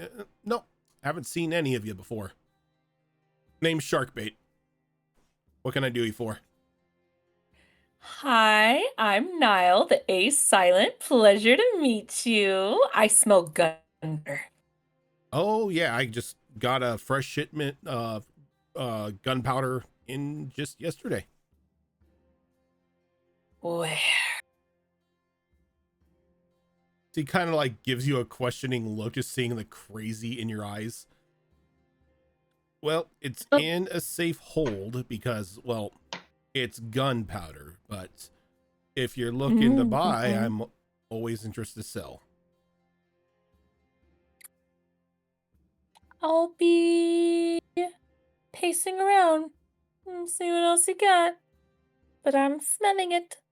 Don't mind me if I get a whiff or two. As long as you don't snort the gunpowder, I don't care. Oh, no, not anymore. I kicked that. Don't worry about her. Oh, aside from the crazy one, what are the rest of you looking for? Grim walks in and just unceremoniously drops a coffin on the floor of the store. Refuses to elaborate and starts to take the chains off of the coffin.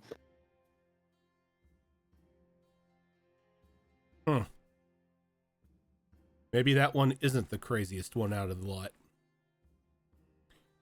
We then open the coffin and let the halfling out. No, she is. Don't worry. Allura gets out, looks around, and says, "We're here?" We're here. Grim nods. You lot are the weirdest people I've come across in quite a while, and that's saying a lot, seeing as I do daily business with the Scavers. You get used to Thank that. you. An eclectic Grim group. nods. Eclectic quiet is taste. a understatement. Though I've come to find that the more eclectic people are, the more money they spend. So, anything you need, let me know. I've got odds and ends for all needs.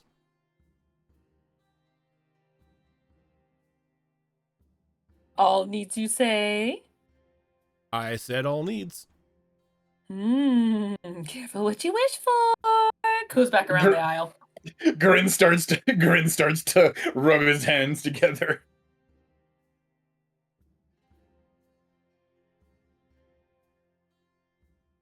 Goes, look, okay. Looks like you all gonna do some window shopping to start off with. So he like looks at his like metallic arm and he turns it over and opens up a compartment. He's like, there's 1, 2, 3, 4, 5, 6 of you. All right, 6. Yep. And as he pulls that out, you hear like a little bit of whirling as a couple like gears and machines begin to turn in the walls, and these small metal balls sort of like roll out of chutes around you, and they all form into just fully metallic kobolds. Your personal shoppers, they'll follow you around, show you what you need, help you out with that. That way I'm not pulled 8 million places at once. If Nano I machines. need to make one. If you need me, I'll be over there next to the cage. What's in the cage? The dangerous stuff, the gunpowder and the like. That makes sense. Do I make one of you? She's like poking little metal kobolds.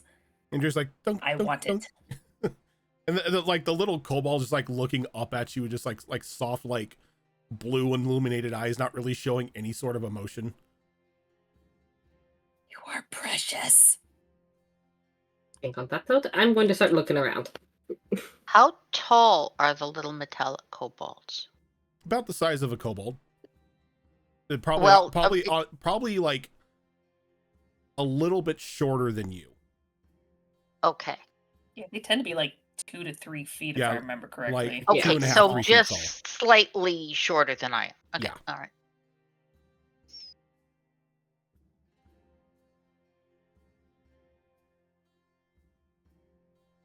Well, Snow will start browsing around for anything that kind of catches her eye. You just like muted completely, like halfway through Oh. that. Weird. Okay. Like I got catches her eye and then it just cut. She's going to start looking around for things that catch her eye before she shops for the things she actually needs. Okay. Is there She does the real anything? shopping first. Is there anything in her mind that would stand out to her, that would like necessarily catch her eye?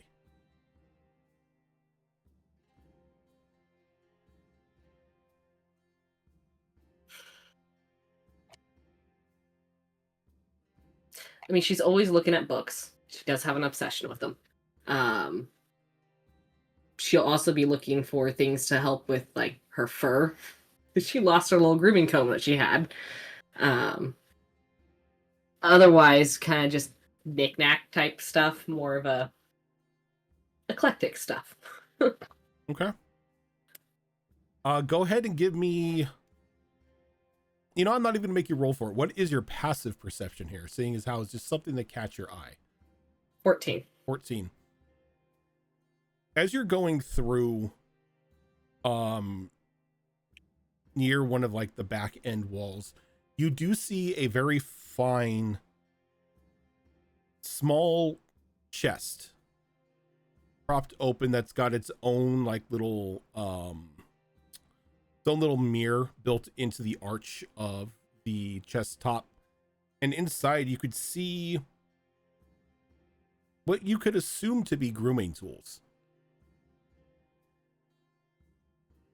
It looks like a semi-complete grooming kit.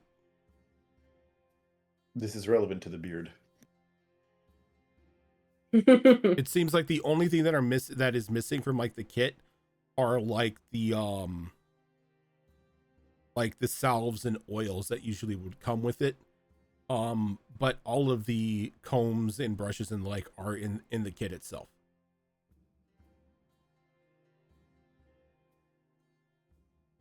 Alright. Gotta look at the little kobold. How much is this one?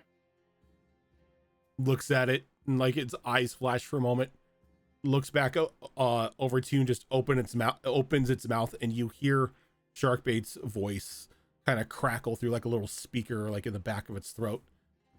25 gold.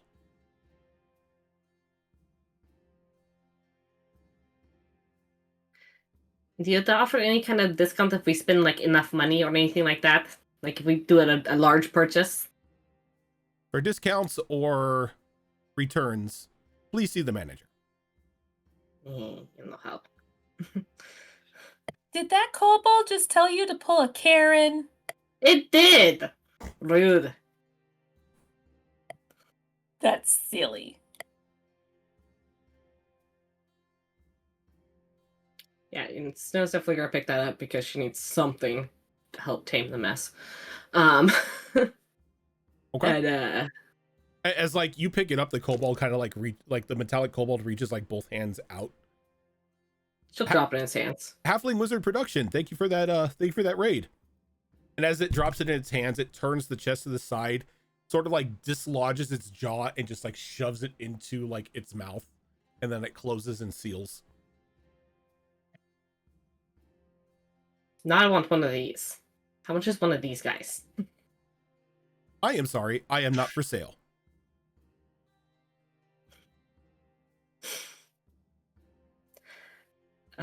Otherwise, Snow's just gonna pick up like a bundle of arrows. Bundle of arrows, and then do you have any paper and ink, like the more magically used paper and ink for my book? For all stationery, check aisle 13. Maybe I don't want one of these. And it kind of leads you over to like aisle 13, and there's just rows of like stacks and rolls of paper, books, some partially written in, others completely blank. They all look like they've been salvaged and restored from like shipwrecks. And then you've got like a variety of like quills and like little bottles of ink. So it's definitely gonna be looking for actual spell paper. Otherwise, she's gonna be in the section until someone drags her away, going through books. You cut out again, going through what? Oh, why am I cutting out? Hang on a second. That stops it. She's gonna, until someone comes to drag her away, she's gonna go through like all the books that have writing in them and just start looking at them. Okay. Just figure out what's out here. If you want, if you're gonna spend some time going through that, first off, how many sheafs of like magically compatible paper are you looking for? As many as she can purchase. Okay, so yes. Okay. Go ahead and roll. You know what? I'll let you roll this. Go ahead and roll me a percentile. Let's see how many sheafs of like magically inclined paper there are. Okay. 66. All right, you find 66 pieces of paper. All right, she will buy 66 pieces of paper. And as you hand it to the kobold just shoves it in its mouth again. And as you're going through these books, go ahead and give me an investigation roll. Okay.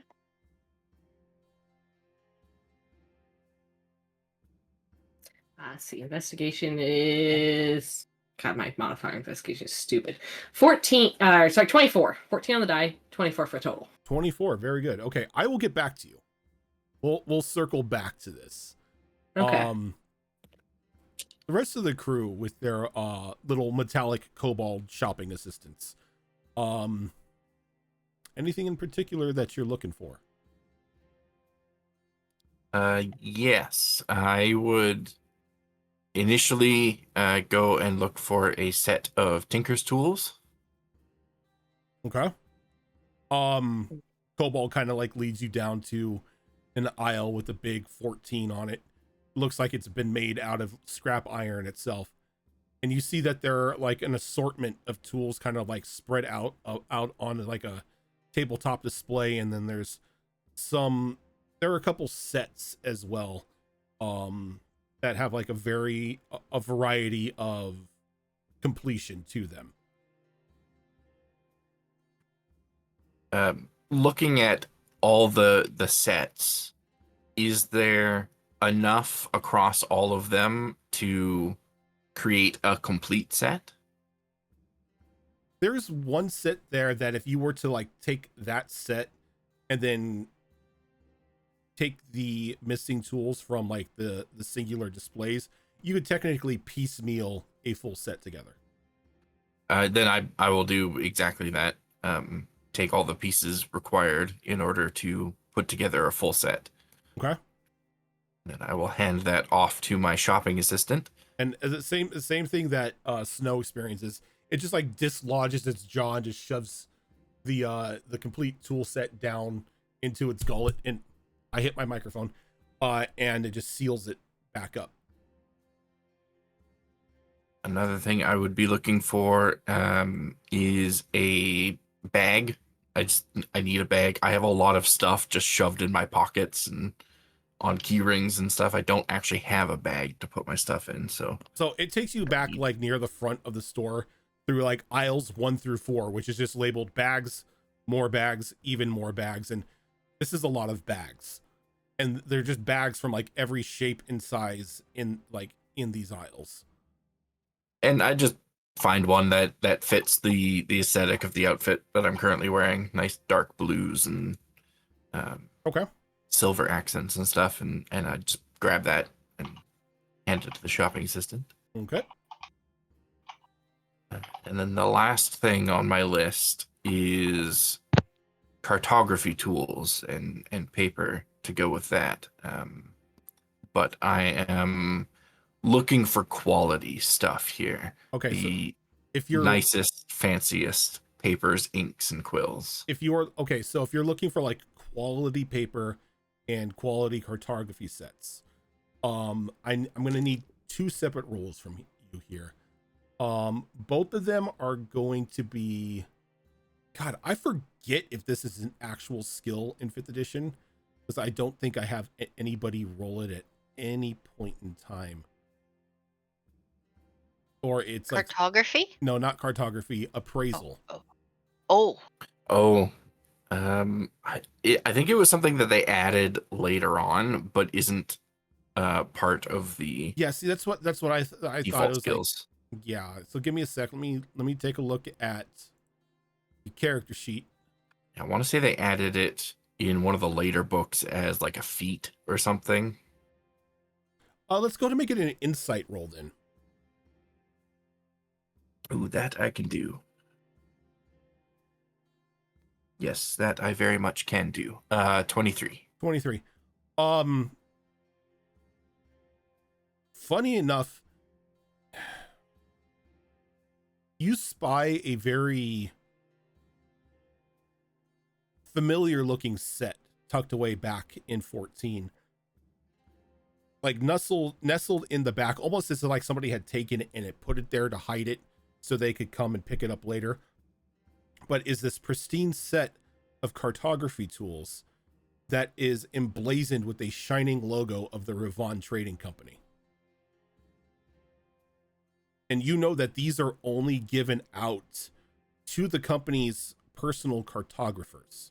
Like, this is like a sort of graduation present from going through their training and everything, with like the meticulous note taking and map making, everything that they have to go through even to be considered for one of the ships. And to have something like this wind up in a just like ramshackle tree shop, the cartographer that previously had them is more than likely dead, as they would never have let these out of their sight. So Sharon's eyes just like light up like giant sparkly anime eyes as soon as she sees this. These would be the exact types of tools that she would have borrowed from Cassius to do all her map making. So she scoops that up immediately, and she's not gonna hand that off to the kobold. She's like hugging it to her chest, but she's absolutely taking it. And she would also, to go with this, look for some like extra fancy like gilded inks and stuff just to do extra flourishes on the maps and stuff.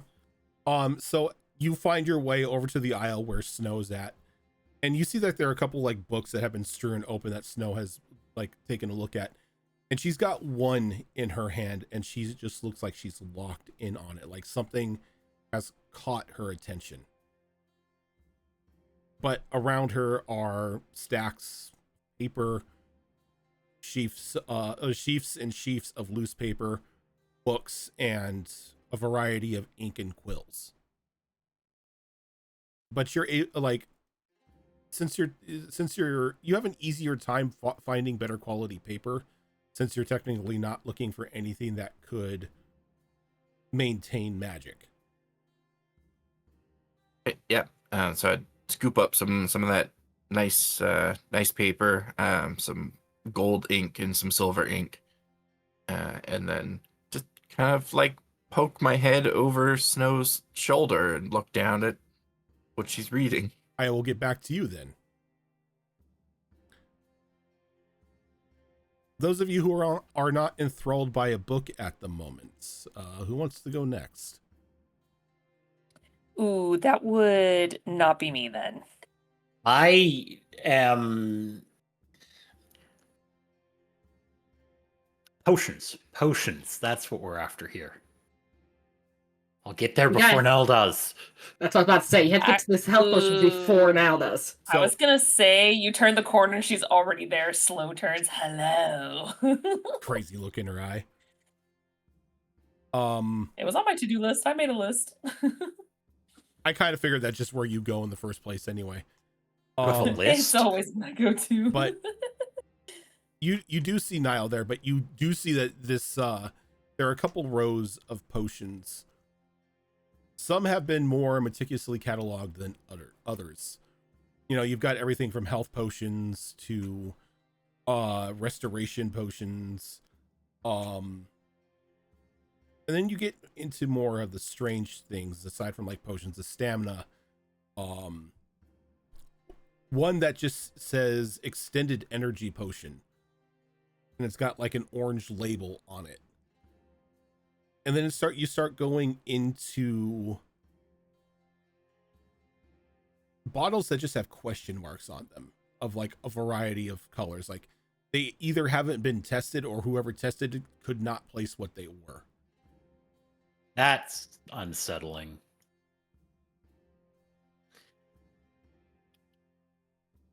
I'm gonna look for anything that is obviously labeled as potentially a health potion. Well, there are quite a few health potions here. Yeah. Are there any that Nile is not currently coveting? Whoa. I mean, it's a fair question. She has a shopping cart. Look, I'm not gonna lie, the two primary things she's kind of looking at is, oh my god, health potions. Yes, health potions. And things of the fire resistance variety. I mean, there are definitely enough healing potions here for both of you. Is there though? There is. Is there? Damn it. Are there varieties? Where are we at with that? You do see, again, this is like very elementary labeling on these things. It's like health potion. Is it organized, or does it look like a drunk 2-year-old set this place up? It looks like a drunk 2-year-old labeled them because it's like health potion, stronger health potion, weak health potion.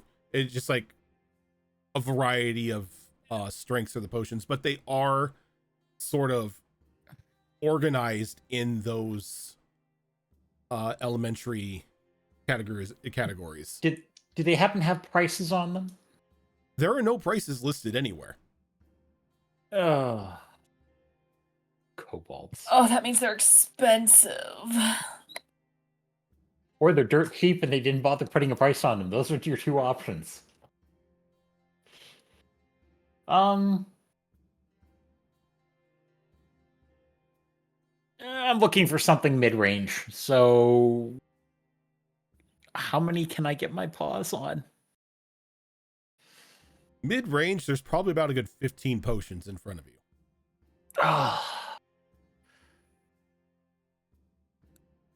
I look down at the little kobold-sized bot and hold one of them in front of it. What are these worth? Medium restoration health potion. 60 gold apiece. Or 10 for 50. And then I guess scratches out 10 for 500. You know what? I've heard worse things. Yeah, I'm gonna grab 10 of them and just hand them to the little personal shopping ball. The kobold just like shoves them one by one into its mouth. Don't give me those crazy owls now. Don't do it. I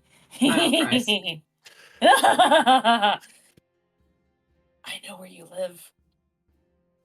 Yeah, the same place you live, usually on the streets. How dare you, madam? I have a home, thank you. It's just not here. The world is my oyster. And I these are mine. hate shellfish. Grim just affectionately hugs the coffin. And I'm just going to roam off in search of random things until something catches my eye. What would normally catch Callie's eye? Oh God, that's a $1 million question. What would catch the rogue's eye? Oh God, I've got blades. I've got a quiver. Potentially bows that are not basic of the pumpkin spice variety. There are definitely bows here, but much like everything else, nothing really has an official label to it. Are there any that look like they potentially could be magical of any breed? If you want to go ahead and give me an Arcana roll. Oh God, why must you? Just to like eyeball something, you can. Don't make me scream snow and run through the store. I'm gonna scream snow and run through the store. What'd you get? 4. I mean, there are bows that seem that they have taken a bit more time to craft, but none of them scream, "Hey, I'm magic." This is fair. As I look at my armor and I'm like, this doesn't even scream, "Hey, I'm magic." So I'm gonna go find Snow. I need someone with potentially proper magic skills. Right. And you go and you can see that Snow and Sharon are like huddled close together, like looking over into just this book. Both of them now with like a enthralled or shocked look on their face. So as you go over to there, you can see them like fervently like going through pages and then going back and then going through them again, just sort of like trying to reread everything as if like they're trying to piece something together. What are you two trying to understand? Sparkles, Snow, Mandy, thank you for that raid. Ooh. 30. Snow, wow. Hello, Raiders. your tail's going a mile a minute. What are you thinking about? And hearing Callie's voice sort of snaps you out of it. Though you don't know how it is here or where it was taken from. But you have found one of Queen Admiral Avara's personal journals.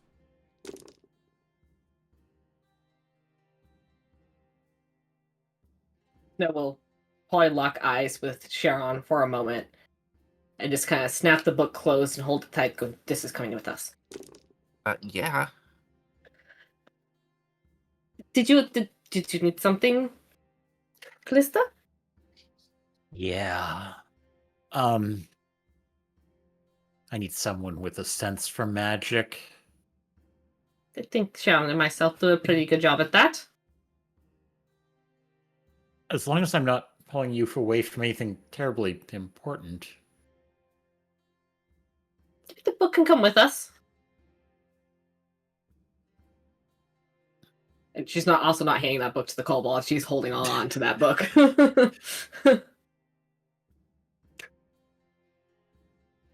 Is there something you want us to look at? Is there something you want to... Potentially I need help. Okay. Gestures wildly to the aisle with weapons. Are any of these bows of any use besides just nicely made? That kind of help. Yeah. Sure, I'll take a look, and we can take a look. That was another Arcana.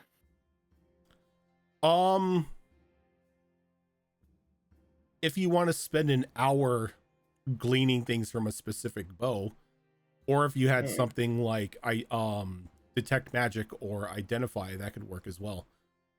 Have identify. But I do believe identify works on singular objects. Oh, I think a pile of stuff works, so I guess... Stick all the bows down and put them in a pile so I can identify them. Does that work? Don't know. I have to touch them, so not really. Oh. They have like a acidic one? Not particularly. I wonder...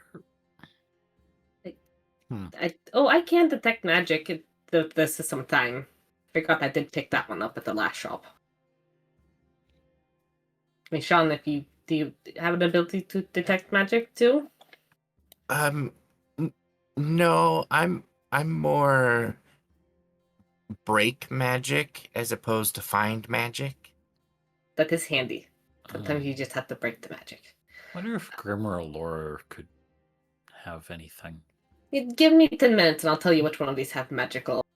From there we can determine which one you want to know more about. You have the 10-minute variety. Yes. Okay. I'm going to sit with Snow. Okay. As we ponder these bows. So what are you ritually casting since you're taking the 10-minute variety of a spell? The detect magic. Okay. 10 minutes go by, and out of the pile of bows that you pull off the wall, only one shines out. And it's this very elaborate looking bow with a bunch of like arcane filigree along the like the wood itself. The string seems to be enchanted in a very odd way, as you can't tell if there's one or if there's two or if there's five. It just, like, as you're looking at it, this bowstring just does not seem to want to make up its mind of how many there are. The Snow will pick up that specific one. Okay. And she'll pull out her spell book and kind of put her hand on that, kind of whisper. I need this to go a little bit faster, and she will ritualistically cast Identify. However, the book allows me to once a day shorten a ritual to a 1-minute casting time. Okay. It does indeed. Or whatever, it's non ritual. You cast Identify, and a minute later, you are holding a bow in your hands that anytime it is fired has the ability to multiply or divide the arrows. So Snow will look. Okay. This is done in a not really multiply or divide. I should say it has the ability to multiply, because you can't really divide one arrow. And it seems to be able to have a factor in it from 1 to 4. Pretty much anytime an arrow is fired from this, the wielder will roll a d4. Okay. Depending on the number of the number that is landed on, that many arrows will fly out. Are Now- they copies of whatever kind of arrow come They out of are it? copies of whatever arrow is fired from the bow itself.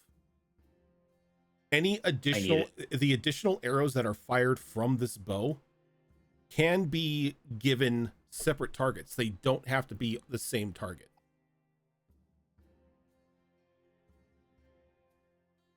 You just quiet here. I need it. So we'll look at you and just be like, "You want this one? This one will shoot sometimes mini arrows that you can shoot at all different things from whatever you load. You can only load one." As You I want this tap one. my quiver. Now, I will say, using this bow comes with a risk. After every shot, you must make a percentile roll. Oh, I'm afraid of that. Why? On a percentile roll of 1, something catastrophic will happen.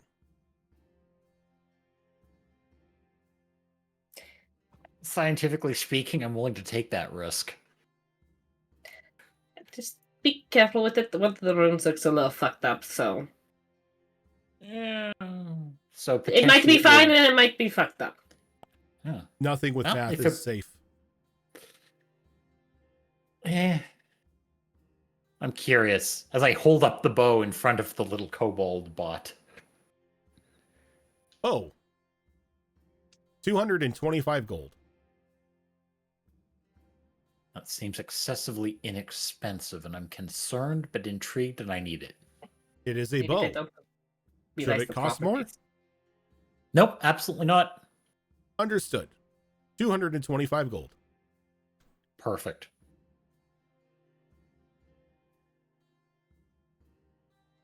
And I will say no more, and we're good with that. Okay. My shopping has been Your completed. shopping has been completed. Niall, Alora, and Grim. Which one of you want to go next? I'm just looking for one thing. And what is that one thing? Okay, so I'm going to put my hands on my knees so I basically can bend over a little bit and look the little shopping bot in the eyes. And I'm going to say, "Hi, I'm Alora. What's your name?" 4. "Hi, Four. Four, I need you to help me find something. I don't like being up high because I'm always afraid I'm going to fall.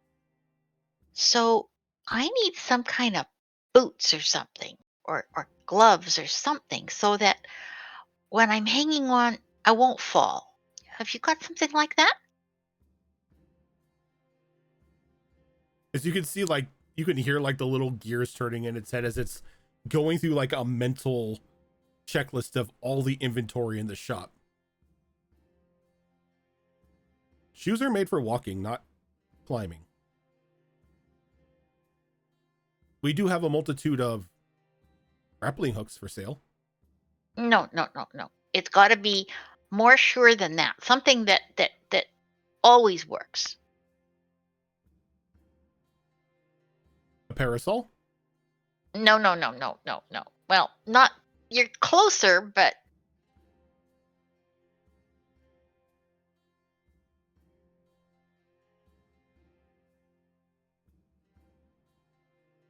like if I was a spider and I stuck onto a wall, like that. I'm sorry, we do not have spiders for sale in this establishment. No, I don't want a Or spider. spider shoes. No spider shoes. Spider gloves? It would be with magic things, probably. Oh, we don't sell magic things here. I'm sorry. Aside from it kind of like motions up the potions. Are you sure? Sure enough, nothing here is tested for magic. Ah, It's salvage. can you take me over to where you have your boots? Of course. And kind of turns around and leads you to like this giant wall of boots and shoes of every shape and size. Okay, I'm going to look at these boots and I'm going to sigh. And I'm going to cast Detect Magic.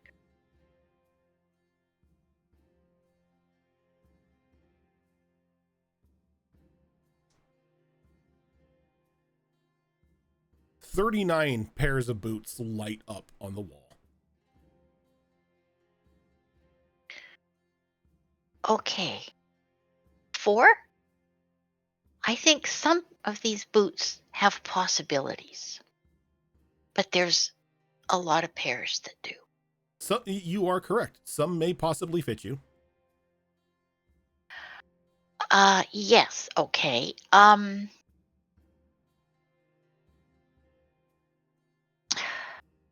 You know, you're very nice and I know you're trying to be helpful, but we're not moving forward on this. Do any of your boots have names? Why would a boot have a name? It's a shoe.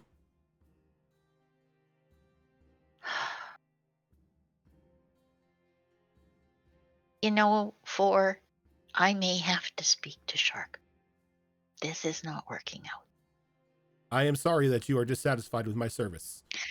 No, I'm not dissatisfied with your service. You showed me the boots and you're telling me everything you know, but I need more information.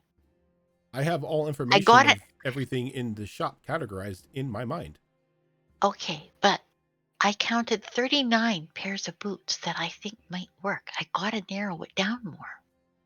You are free to try on all 39 if you wish.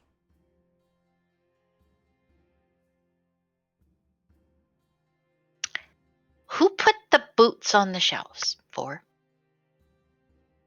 Well, Mr. Sharkbait, myself, and the other 82 individuals such as myself.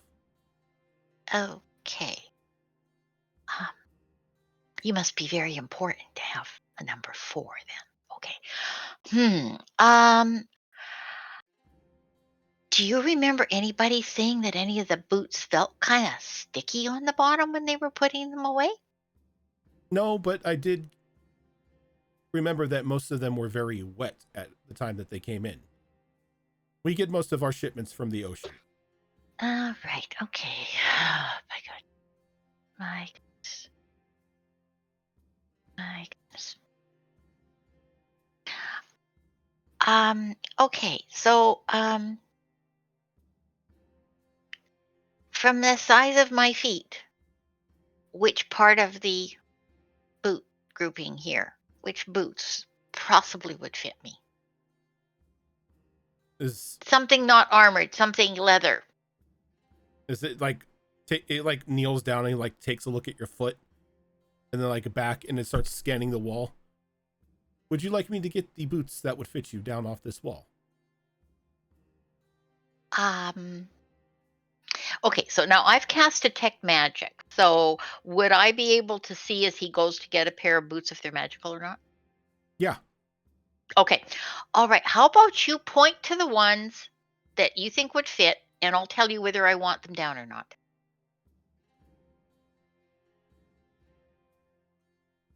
Give me a second here. Okay. Because Detect Magic also will tell you the school of magic from that it may be enchanted on an item. With something of Spider Climb, you're looking for transmutation magic. So out of those 39 boots, 12 of them have transmutation magic on them. Okay. I will work with 4 to get the 12 pairs of boots down. Okay. And one by one, he takes them down and places them in front of a small stool that he's got for you to sit down to try to test the boots out. Okay. Still a lot of pairs of boots. I think I'm going to need more help. Without going near a window, can you take me to where the pretty white tiger lady is?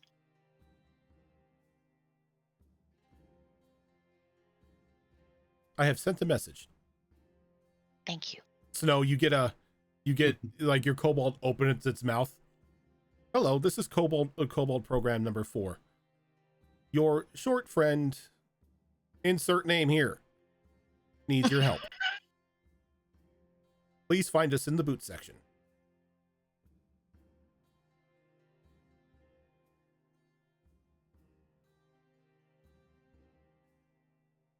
If you're You're muted. speaking, Gilly, we can't hear you. Do you think he means Grim or Alora? They're both kind of short. I mean, I know Grim's tall for a dwarf, but again, tall for a dwarf. I resent that accusation. Yeah, build the boots and find out. Yeah, there's only one way to find out.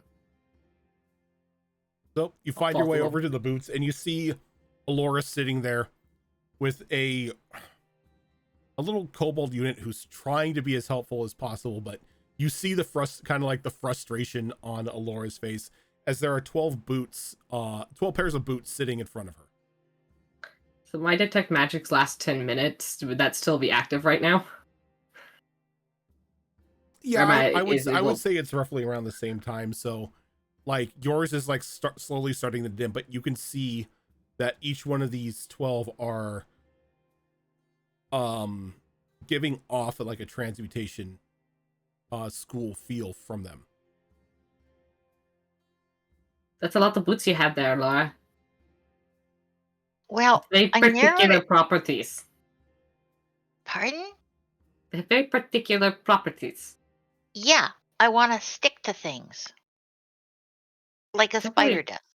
Typically, boots don't make you stick to things. No, boots. That is what I tried to say. Boots are made for walking on the floor, not the wall. So you're saying these boots are made for walking? That is the intended purpose of boots, yes. But I want boots that I can walk, but I can walk up a wall in. I'm assuming you need my help with something. There are a lot of boots there, though. There's 12 pairs here that I narrowed it down to. So how long do you want to sit here? That's going to take me 2 hours to find out more about. I can make sandwiches. I am sorry, there is no food or drink allowed inside the store. That is how you get Ooh. ants. Grim slowly puts one of the like bread loaves back into the coffin. God damn it, I was just gonna say Niall slowly puts the donut back in her bag of holding. Just like, oh, fuck. Well, okay. Both doing the same thing at the same time. Love it. How much time do you have? And we technically have all day, but the 2 hours is a long time to ask everyone else to stay with us. Do you require the assistance of the manager? Probably. I think we can figure it out. You could always narrow it down even further by trying on the boots and testing them out. And if any of them do extra stuff, well, you can eliminate them from the group if they're not doing the thing that you want them to. Yeah, I mean, like I only practical. have to try on even one of each and then stick my foot on a wall and see if I stick. That wouldn't take that long. That's only 12 pairs of boots. So that is what Alora is going to do. And then we'll go from there, Snow. Maybe that will help. I mean, I don't mind spending some time with them, but this 12 is a lot. Yeah, well, let's see if I can narrow it down more. So using just the simple stick the boot on, see if see if I stick to a surface with the boot, a vertical surface. Okay. Are you going down the line, or are you just picking one at random? No, I will go methodically Okay. down the line. So the first pair of boots you get are a very, very common looking boot. It looks well made, but it doesn't look like anybody of like a high ranking or anything would have worn. This is probably just your average everyday work boot. As you put them on, you get them cinched and laced up.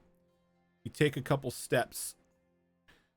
You begin to feel your steps sort of increase, like the strength it takes to lift up your foot increasing. As everyone or as Snow and Chiron, you see that every time Laura picks up her foot, there's like just like this sticky goo that seems to like trail out from underneath the boot. That could be a good candidate. Can you hold on a second, Laura, and then just stand there for a few minutes, and it will cast Identify virtually for 10 minutes. There's the boots on Laura's feet. So these are boots that pretty much have crazy glue emanating from the bottom of these boots. It would give Allura the intention that she wants to be able to stick to things and climb walls, but because of the glue itself, it would reduce her movement speed by 5 feet. Though it does have an extra little ability to where in a bind she can create a 12-foot not 12 foot, but a 10-foot area around here that is now just emanated and covered in this goop. And anything trying to walk through it has difficult terrain. But bad news, Allura, these aren't the specifics you were looking for, but they will help you stick to things all the time and possibly make other people stick around you. Well, But I'll it's set got glue them the level of Nile crazy. I'll set them aside for now. Not quite what I was hoping for. I mean, you have 11 other pairs to try on. And, worst thing comes around, Sharon is quite adept at breaking magic, so if something gets stuck, she might be able to unstick it.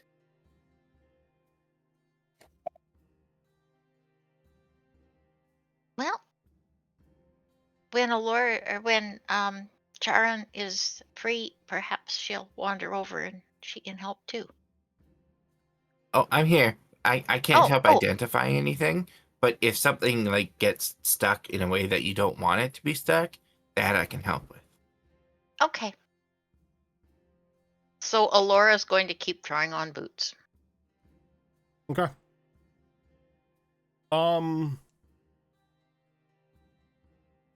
So going down the line, you get through a couple more boots that are, yes, magically inclined, but they're not what you're looking for. And then you get down to probably about the 8th pair. Very soft white pair of boots. Very beautifully made, almost looking as if like they're covered in some sort of silk. And as you put these boots on, your vision sort of enhances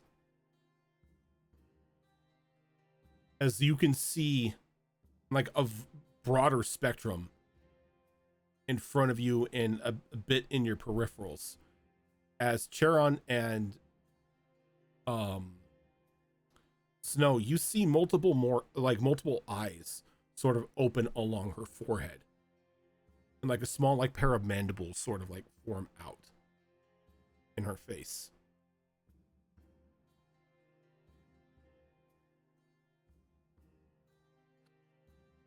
That's a neat look. I like that. You're muted. Damn microphone. I forgot what's happening with it. I don't know what. Never seen that happen before, but it's promising. How do the boots feel?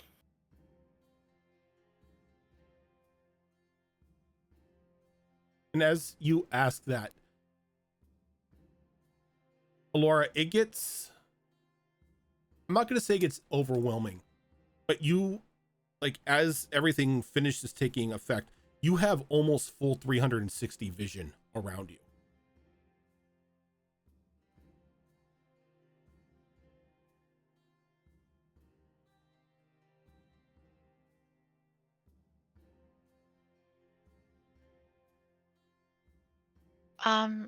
This feels very weird.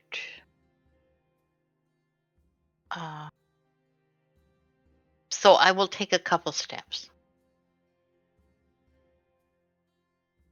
You feel a little springy in your steps. Like, almost if the boots themselves aren't there. I look down to make sure I'm wearing the boots. You are most definitely wearing the boots.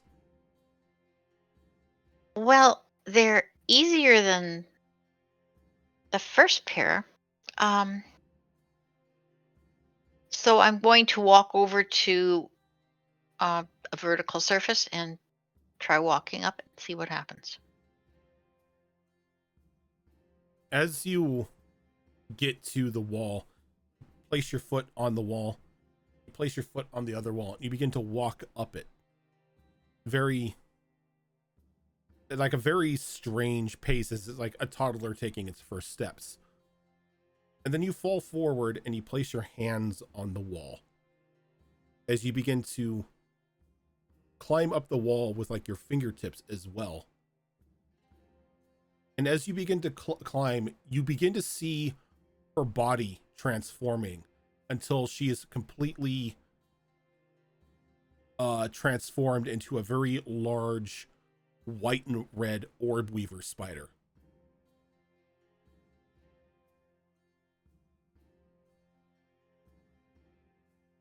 Can I still speak? You can still speak. Laura, are you still with us? I think so. You're very pretty right now. Well, What's wrong? thank you. I mean, I feel like if all people, Laura could handle this type of transformation. She does do nature-y thingies, and I've seen other people with nature-y thingies transform into animals. Yeah. Yeah, that is kind of right up her alley. Yeah. Well, so I Some people come try to squish down. her. Am I able to remove the boots? So as you come down, you think of removing the boots. You completely shift back into your halfling form. And you're able to freely take the boots off like it's nothing. Do you want to know more about that pair? And will you finish trying on others? These are kind of amazing. But yeah, I should probably just go through the rest of them. But wow, As you go this through, would do it. as you go through the rest of the boots, none of the others tend to have that property to them. This is like the only pair that allows you to climb walls. Well, she's trying on other boots, and Snow will sit and do another 10 minutes of identify. So Okay, so the boots that you cast identify on have the spider climb ability built into it.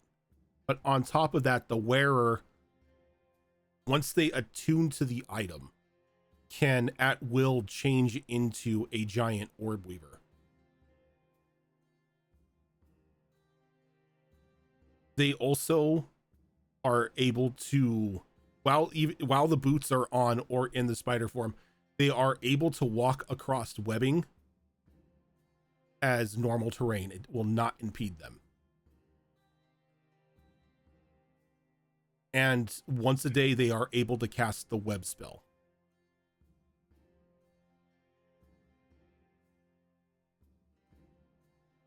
Once Snow comes out, she's going to look at the little kobold, one of the little kobold things. She goes, how much are these boots? remember, you said they were all just boots, though, right? Boots, Yep, boots. How much are 20 boots? gold. I think these are well worth 20 Oh, gold, yeah. Laura. I think so. You should I would probably pay take 20. these ones. I think so. For 20 gold, sure. I think so. Yeah.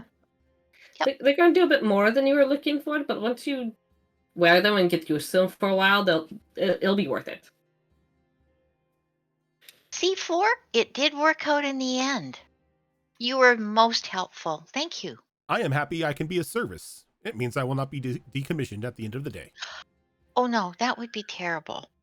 And Yeah, she they- actually pats the little shopper on the head.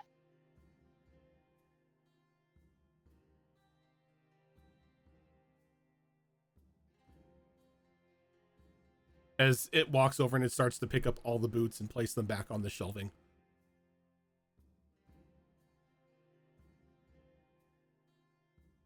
Okay, that's everything Alora wanted. In spades. Okay. Grim and Niall. Who wants to go next? Hells yeah. Ladies first. That's why I'm waiting for you. Bitches last then. All right, I'll go next. No, I'm kidding. Oh, look at that. Changed the tune, did we? That was totally a Nile thing. It's okay. You saw the answer. Nuclear as usual. All right. Nuclear launch. Right. You call Well, down the thunder, now reap the whirlwind. Of course, it's me. Not even Niall. It's me. I'm looking for health potions. I have a singular health potion, and I don't like that. There are still, even after the 10 health potions that Callie grabbed, there are still quite a variety of health potions specifically for you to choose from. Good. I remember, what'd you say? It was 10 for 50 or something for 500? It was 60 for the medium health potions. It was 60 each, or 10 for 500. Oh, that's what it was. 60 each. Okay, I have to math real quick. Give me But a unfortunately, second. there are only 6 medium health potions remaining. Why do you do this to me? As Coach? Callie Why do you grabbed do this? 10. Fucking A, Callie! Y'all are just trying to do this against me now. A2O. Yes. Conspiracy against me. You know what the best part is? I'm gonna use them. You bastard. The audacity. Okay. I can easily afford that. All right, she'll take the last ones where she's like, she just slowly turns and she's like, that motherfucker. Okay. Takes it. Definitely gonna take a peeky poo at the fire resistant stuff as well. There are fire resistant potions. How much are those going for? She checks the crude labeling. All resistance potions are 65 gold. Okay, she might grab a couple of those then. Okay, she'll grab a small handful just to see. She doesn't want to make 2 trips, so she's just like, I'm just gonna grab a handful, see how much I can afford right now. As she just shoves everything in the kobold's mouths, just like, here, eat this, eat it, it's delicious, eat it. And then make her way over to there's 2 other places she wants to check out. Okay. She definitely wants to see if there's a pet section. The little kobolds following around is like, we are not licensed to sell live animals. For any live species purchase, please consult Crazy Terry. Damn, so we can't sell Nile to them. She's like, excuse me, how rude. I'm not looking for live animals. Looking for accessories. Oh, accessories. Well, you are in luck. We have a multitude of pet accessories. I want to take a look at your fanciest of collars, please. Right. My this way. baby boy needs it. And as you say that you're looking for the fanciest collars, it takes you over to like a section where like all the pet accessories are, but you see a couple collars on stands for medium-sized cats. But they're like all like rhinestoned and diamonds and just perfect. They all look like they belong to a cat that was owned by a sea captain or somebody of high standing that pampered their cat. Oh, perfect. I would like to find the shiniest one and see how much it goes for. Only the best for my boy. Are you having Shrapnel kind of like stick his hat out to see what he prefers? Oh, of course. He's still like hanging out on her shoulder and everything, and she's totally doing the like, hold still, like she's pretending she's like upper class, going like, hold still, darling. Mommy needs to take a look to see how pretty you are. And as you're going through them, there's one that it seems to just like catch his eye as he kind of like stands in like a magnificent pose as it's around him, and it's like it's this black band with just these flaming red rubies around them. Oh, and they go perfect against your platinum scales. Oh, we simply must get this for you, darling. Little kobold, little machine kobold. Yes, ma'am. How much does this go for? As it like looks at it. I did not know we had dragon accessories. Nonetheless, the fancy collars are 52 gold a piece. I'll take 5. No, actually, I just need the one. I just want the one. Very well. As she leaves it on him, she's just like, yes, we are going to walk out with this, darling. She just gives him little scritches as she's like, oh my god, you look so cute. Shrapnel's out kind of like Shrapnel's now like kind of like sitting on your shoulder, chest puffed out, his like hands over like one another's. He's just like sitting in like in a very regal stance, like his eyes just like a little narrowed, kind of like looking at everybody like he's better than them. Actually, it works out because the gemstone she gave him earlier was a ruby, so it's so poetic. Okay, yeah, she definitely wanted to pamper him just a little bit. As she makes her final way to the grandiose cage that is where all the gunpowder is. And see what sort of trinkets are hiding behind the cage. As you walk up to the front, there is a there's shark bait sitting there, sort of like looking through a small journal, and he kind of like looks up at you. Problem? Oh, solutions. So many solutions. What you got? Oh, you mean back in the cage?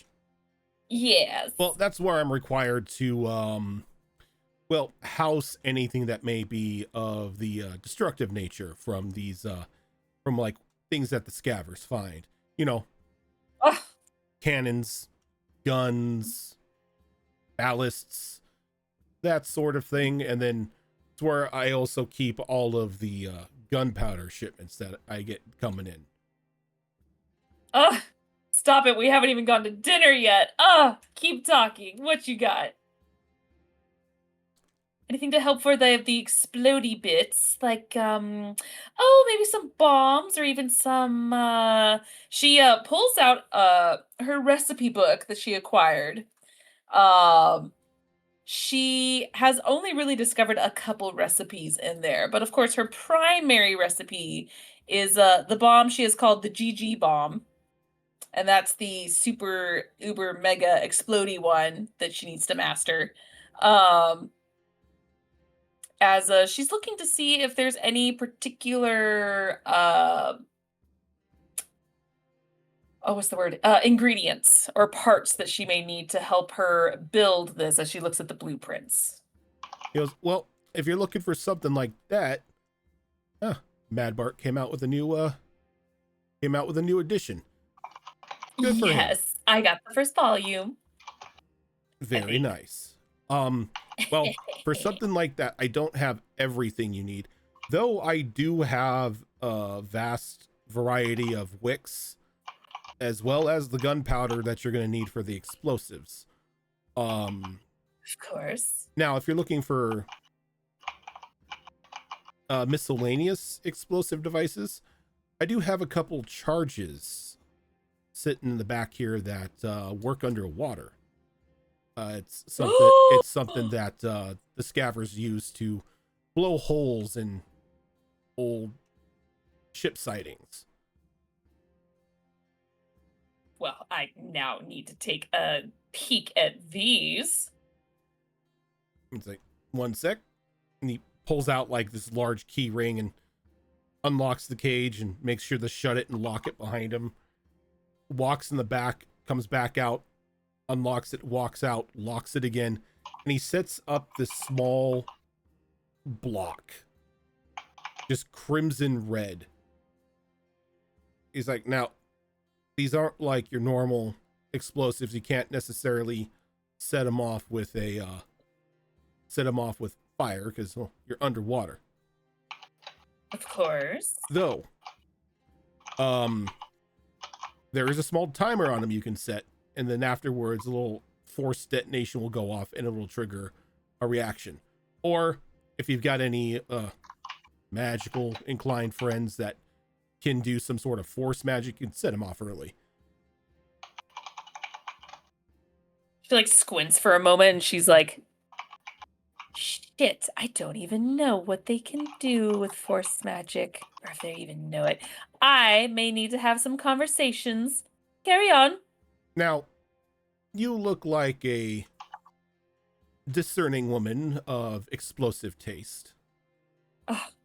Go on. I do have something that came in about a week or two ago. It's a...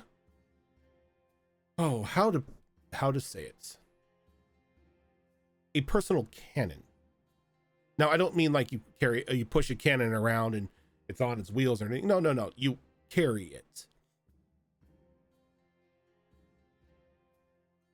Usually those are called guns. Oh no, ma'am. This is far from a gun. This is a cannon. As far as we can tell, it shoots cannonballs and everything. Right? You've piqued my interest. Go on. And see, kind of looks at the This is new. looks at the little kobold. 23. Can you please go get the item that the lady and I are speaking of? Little mechanical kobold walks, and he walks into like a little door compartment that, as he walks through, kind of spins. And a moment later, you hear some dragging coming from the same area as he comes out, like another compartment on another wall, dragging this small crate. And as it gets closer to you, the top has been removed, and there is quite literally a cannon in this crate, though it's a little small, and it has two extensions on it for you to be able to hold it by two hands. It's a clumsy thing. It takes a while to load. It's not automatic, and it doesn't have any sort of feed to it, so you kind of got to put things in it and then shoot and repeat. You can see why, this is probably like one of those instances in like a boarding siege or whatnot. There'd be a one-time fire, drop, and grab your pistol. Old school. Okay. Is it specifically cannonballs, or can I put anything in it? Like, I don't know, like silverware or something? Some forks in there. I'm going to tell you, miss, Yes. I haven't really tested it out much as I want to. Sheriff kind of forbade me from doing something like that, as we don't really know what the destructive force of this thing is. So we would have to take it outside the grounds of the city and fire it off there. Oh my gosh. Can we? We can. I mean, we've got time, because I just walked by and my friends are just sitting in like a weird, like, semicircle, and they're just like reading, humming, and chanting. I have a feeling they're gonna be there a while, and I don't want to be any part of that kumbaya, so I am good. How about this? I can't necessarily leave the shop unattended, and my associates here can't run the shop without me. So how about I meet you after closing time, just out on the town's edge, and we'll find a nice spot to blow something up. Oh, it's a date. It's perfect. what its destructive power is first before I maybe potentially purchase it. You understand. Oh, of course. For But all we know, the it shoots meantime- off confetti. Look, I don't know about you, but in my book, that's still a win.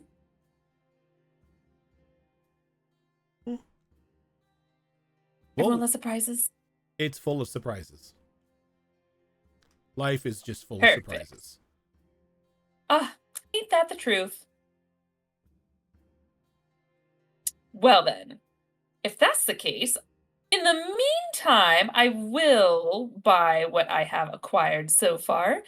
That also includes the bits and baubles I would need for this recipe. These potions, as she like takes the kobold and is like shaking it like she wants it to like throw As, up like, all of her items, and she's like, he- "Go!" he holds up a hand. He's like, no, all of that's over here. Behind, like, once they ingest the items, they gets transported into separate containers over here. So I already got your stuff. She's still shaking the kobold. She's like, "Well, how much for one of these?" One of what? Holds up the kobold. Oh, he isn't for sale. Why not? It's so nifty. He is nifty, but he doesn't work anywhere outside of the shop. He crosses that threshold, he deactivates. Union. All right. Do you have the blueprints then, maybe, for me to potentially make one of my own? Like, that is a closely guarded secret. These creations are mine. I mean, Not really something I'm willing to. I'll give you credit.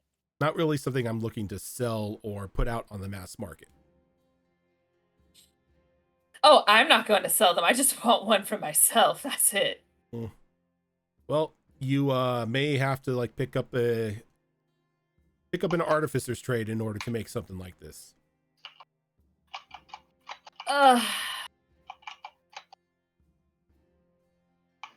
Well, is that the requirement for me to understand this cobalt? Well, you may be able to build one without it, but as an artificer myself, I did spend many a year in study before I was able to complete the first one, and then slowly build a mold for each of them. The creation matrix alone took years to create. I have time. All right. I'm going to put a pin in this, and we'll come back to you when I feel like I need to build this at a better time. I already am stretching myself a little thin on projects, so I suppose it's for the best that I just wait to come back to this one. But I still want to see the little boomstick after hours. Very well. So, Perfect. for the wicks and the gunpowder and everything, I'll charge you an extra 150 for all of that. I will hold on to that for you until you are ready to leave the city. Oh, okay. Transportation of these sort of things requires a license, and well, I don't think you have one. I do have one. As she opens up her bag of holding. No one will ever know. You got a point. Well, why not? See, he gets a small keg of black powder, and he puts it in the bag, and then he gets like a couple of the wicks and just drops it in there along with the rest of your items. It's got like the whole gimme gimme who's ever gonna know kind of attitude, like, yay, kid in a candy shop. Don't put the keg in there, just pour it in loose. just pour the whole thing in. Okay, so with that, plus roughly about 180 for that. It's roughly 750 for all that, minus what the cannon would be. If I did my math properly. Suspect. Of course I'm getting the potions. Of course I'm getting the potions. Wow, rude. I have a calculator. Did you use I it properly, cheated. though? It's only as smart as the user. Wow. Wow. I'm not even going to dignify that with a response. She will continue to like peruse the area. She's just kind of like taking her sweet time and just every so often goes around the corner and checks on them, and she's like, ugh, they're still doing their magic thing, and just keeps walking because you're doing so many ritual Nerds. casting. She's like, ugh, nerd stuff. 3 in total.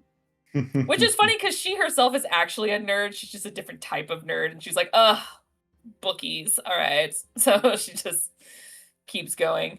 But yeah, that's what she'll do for now. All right, and Grim. What about Grim? Grim right now has his face pressed against the bars to the cage. Like he's trying to physically go through the bars. Sharkbait kind of like looks over to you as Niall walks away. Can I help you, sir?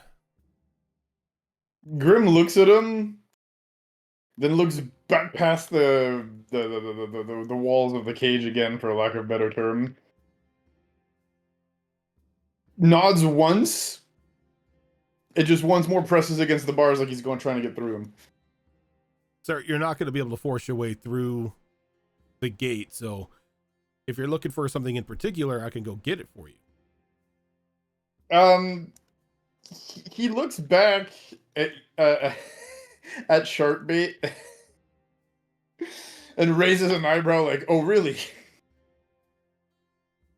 And almost takes it like a challenge. And then decides to, think better of it.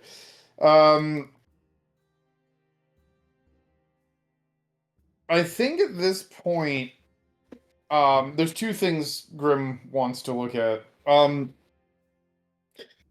We're looking around for, well, first of all, to see if we can find anything that would be like, I mean, we were both a cleric and a rune knight, so anything that would be either religious or would have runes inscribed upon it.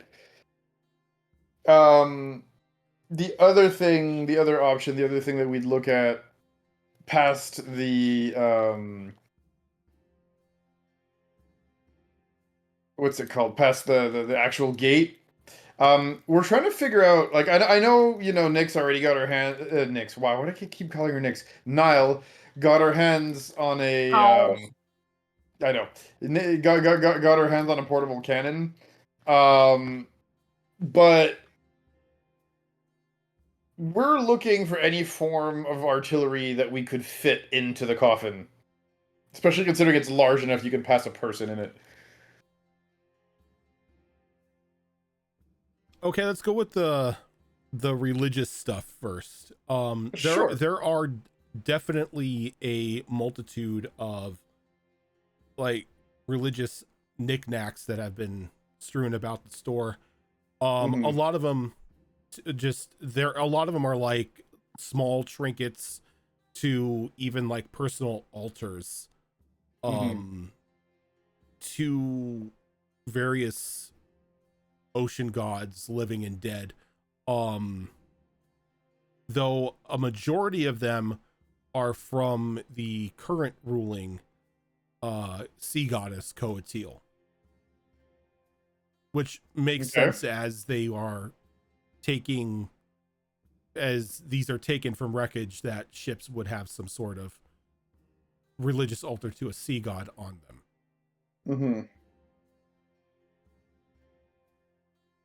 Okay. Rummaging through them, would any of them spark a response or pique, shall we say, Grimm's interest, considering he is a grave cleric, in the sense that anything that would make, and I'm willing to use my, divinity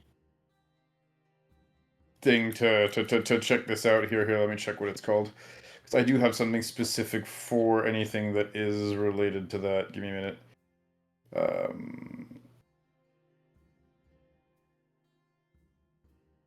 I'm talking about like anything that would be related to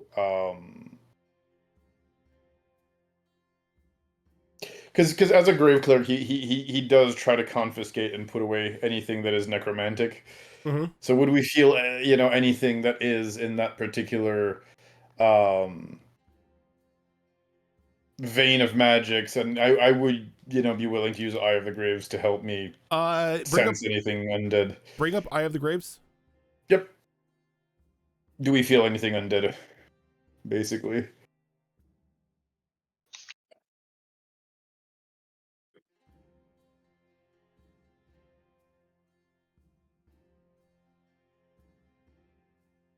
Eye of the Graves doesn't really point to anything here. Perfect. All of these nothing actually all of these undead just is here. look like personal altars from long dead sailors. Though you do get a ping about 30 feet below you of a large undead cluster. Cool. He's gonna look at the owner and he's gonna just point at the floor. You can't buy the shop. He does no with his index and he just points down again more. Look, friend, I'm not really good at pantomiming, so he grunts 30 feet under. 30 feet under. What about it? What's 30 feet under? 30 feet under. 30 feet under. Under the floor. Well, from where we're standing at right now, 30 feet under is the basement. That's where all these little guys are stored and their creation matrix. He looks back at you.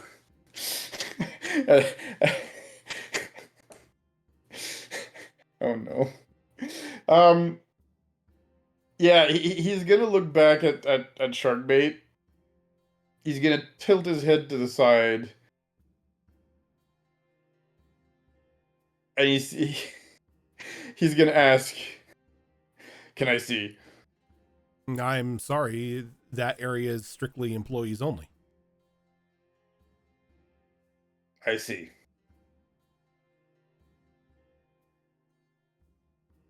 Is there something the matter? He's gonna take a minute, and he's gonna go, "No." I'm sorry that I can't show you the inner workings of the shop. Disappointment. And then he looks around again, and then you, as you say disappointment, there's a soft shudder that runs through you as something about the undead peaks for just a moment, as you can almost sense celestial energy for just a brief flicker. As in something divine is paying attention? No, like something divine just sparked 30 feet down. But the divinity itself was like combined with the undead. Ooh, we don't like this. We don't like this at all.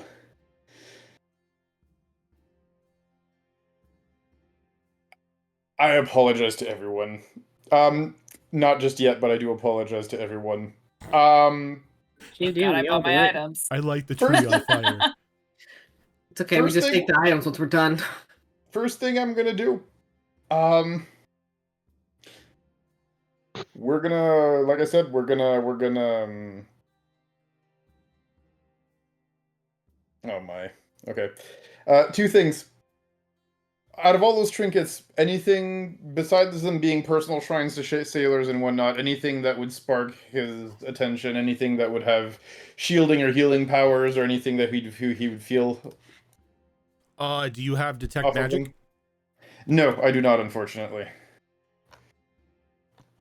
That is not my thing.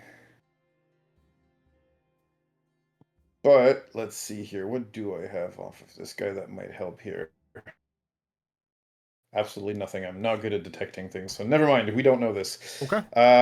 I'm willing to do a basic Arcana check though, but that's about all I can give you. That would take an hour in order to determine if something had magical properties. Any form. Okay, so never mind that. We're not doing that right now. But yeah, so we'll go check the artilleries. You're looking for something for that? Something that can fit in it. Well, one of the medium guns could probably fit in that.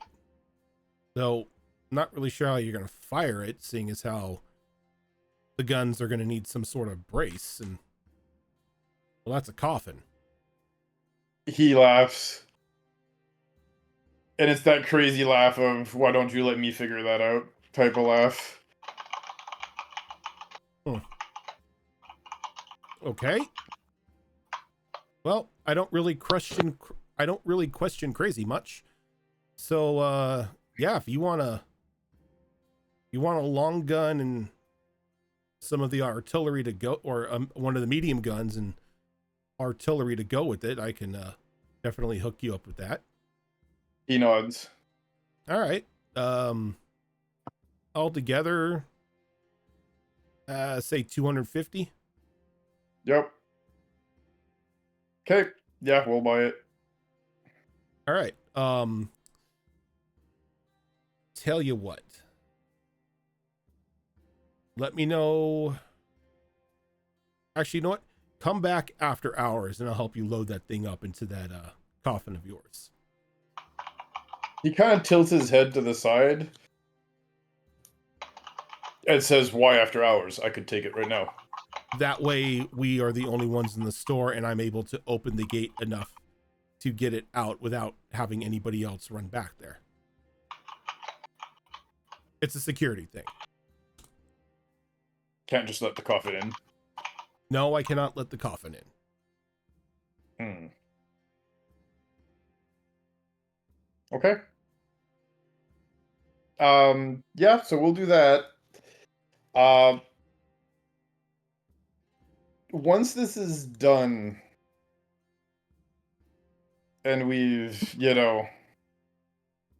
struck a deal, he'll hold back from being too impulsive immediately. But he is gonna go see Niall. Okay. And are the kobold robots, for lack of better term, still sticking around? As soon as you've finished any of your shopping needs, the kobolds are sort of like dismissed and they go back into like the little, they like form into the balls and roll back into the like pneumatic tubes. Okay. So if nobody's like following us around right now, or he's not being followed too much after having bought everything that he wanted and everything, he's gonna walk up to Niall, and he's gonna tell Niall, bought a big cannon. I'm so sorry. Are you asking if I'm going to or you're going to? Already bought it. She gets really close and she's like, did you just fucking buy my portable cannon? He shakes his head. He goes, no, actual medium-sized artillery piece. Oh. Why? Going to need to blow a big hole into something.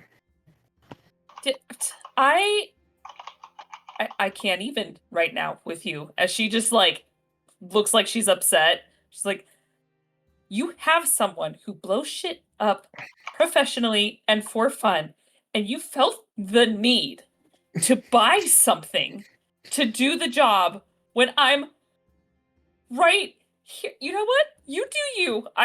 Clearly you don't need me. Before I'm just the crazy person of the... Before she can stomp off, he's gonna grab her by the wrist and just kind of like pull her to turn her back around. What? And he's gonna pull her in almost like, somebody would normally like kiss someone or whatever, but he doesn't. He just puts his mouth right next to her ear, and he goes, "When I come pick up the artillery, I need you to blow a hole in the floor of the store." I'm sorry, I don't know if you're trying to make me feel better or not, but I can still do that without. You know, I have special bombs that are meant for stuff like that, right? He actual destruction. nods. He nods and he says, "That's why I can't ask anybody but you." But you bought it. That's the I part did. that hurts. That's the part that hurts. It's for the coffin. Don't worry.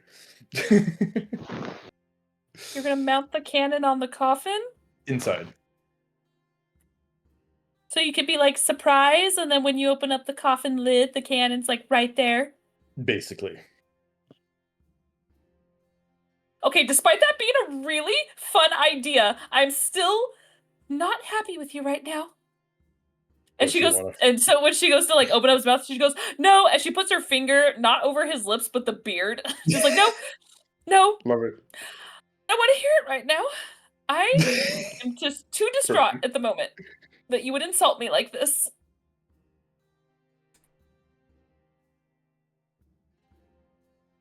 He looks at her, and you hear just a deep rumble coming from the beard, as the beard is clearly laughing. You mock me, sir. And he, again, giggles a little bit under his beard, literally. Nods, and says, "I'm saving the best blast for you." And then just walks away. You insult me and then talk dirty to me. You're just a man of mystery. I can't even. He just kind of looks over his shoulders, smirks, and then just keeps walking. So, as everybody wraps up their shopping, I assume everybody has already like taken their gold out and whatnot as like as they've taken stuff out.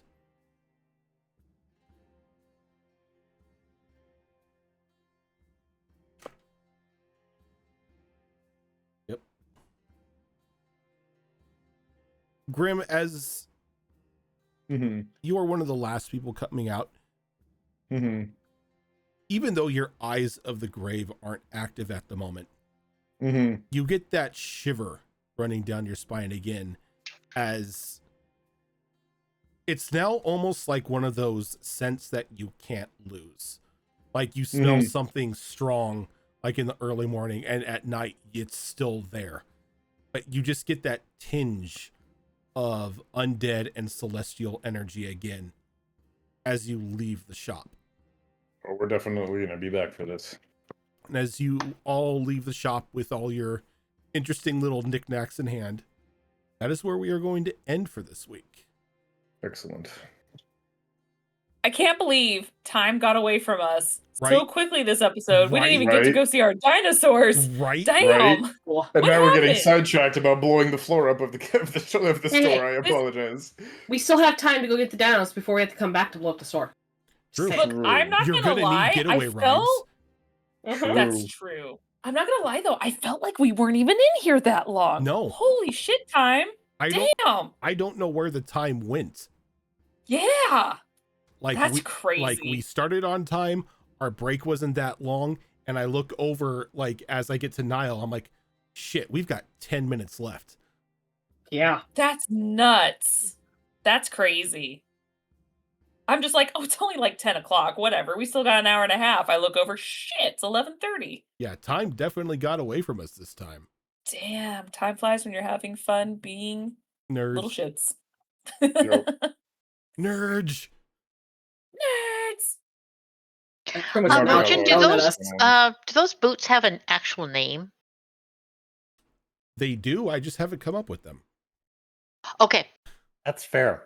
I also need a total on that price again. Sorry, my brain was completely elsewhere. If you're buying the set, if you're buying the 10 health potions, it's 500 gold. Okay. Oh, yeah. What was the price of a Laura's journal? 500 minus, and what was the other one? What else did you buy? Oh, the bow. There was 26 gold. It was like 25 gold or something like that for the bow. oh man. 225 for the bow, if I remember correctly. 225? I mean, still I that's believe so, super yes. reasonable considering what it does.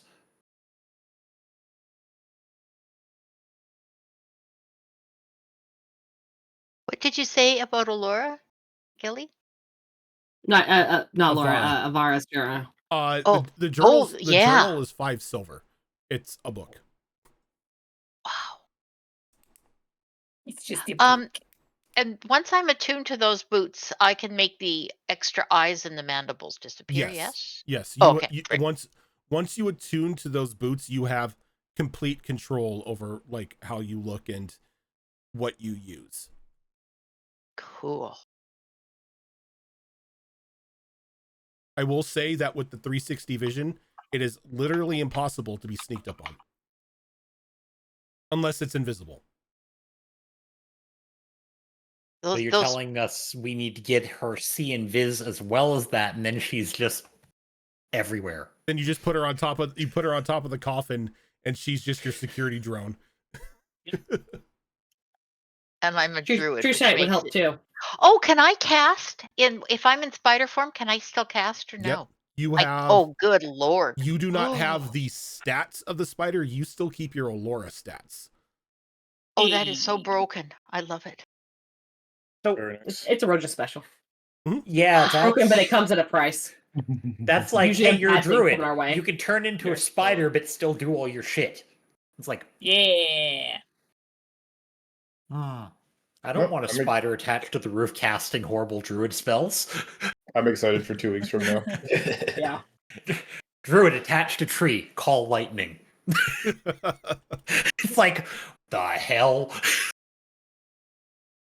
All right, but yeah, that is going to do it for us tonight, everyone. Thank you so much for tuning on in. If this is your first time here, this is not the only show that we do. Coming up on Saturday, starting at noon Pacific time, we are going to have another episode of The Downfall of Propriety, which is our Bridgerton-inspired mini-adventure that is run by Malls. And then later on in the evening, around 8 p.m. Pacific time, we are going to have another episode of The City of Redemption, which is our new Daggerheart game. Coming up on Monday will be another episode of Destiny Forge, which is the longest running show here on the channel, currently in its 4th campaign. On alternating Tuesdays, we've got Star Wars Tales of the Outer Rim, which is a Star Wars game that is run by Tilt. Coming up next Thursday is going to be our alternate show of Mass Effect Horizons, which is a Mass Effect 5th edition mod that is run by Zorro. And then closing out the week, next week, on Saturday at noon, we will have Withered Wastes, which is another 5th edition game that I run. And then later on in the evening, we will have the, for sure, return of Vigilant 6, which is our little homebrew superhero game. But for now, we are going to head on out. Thank you so much, everyone, for tuning on in, and we will catch you later.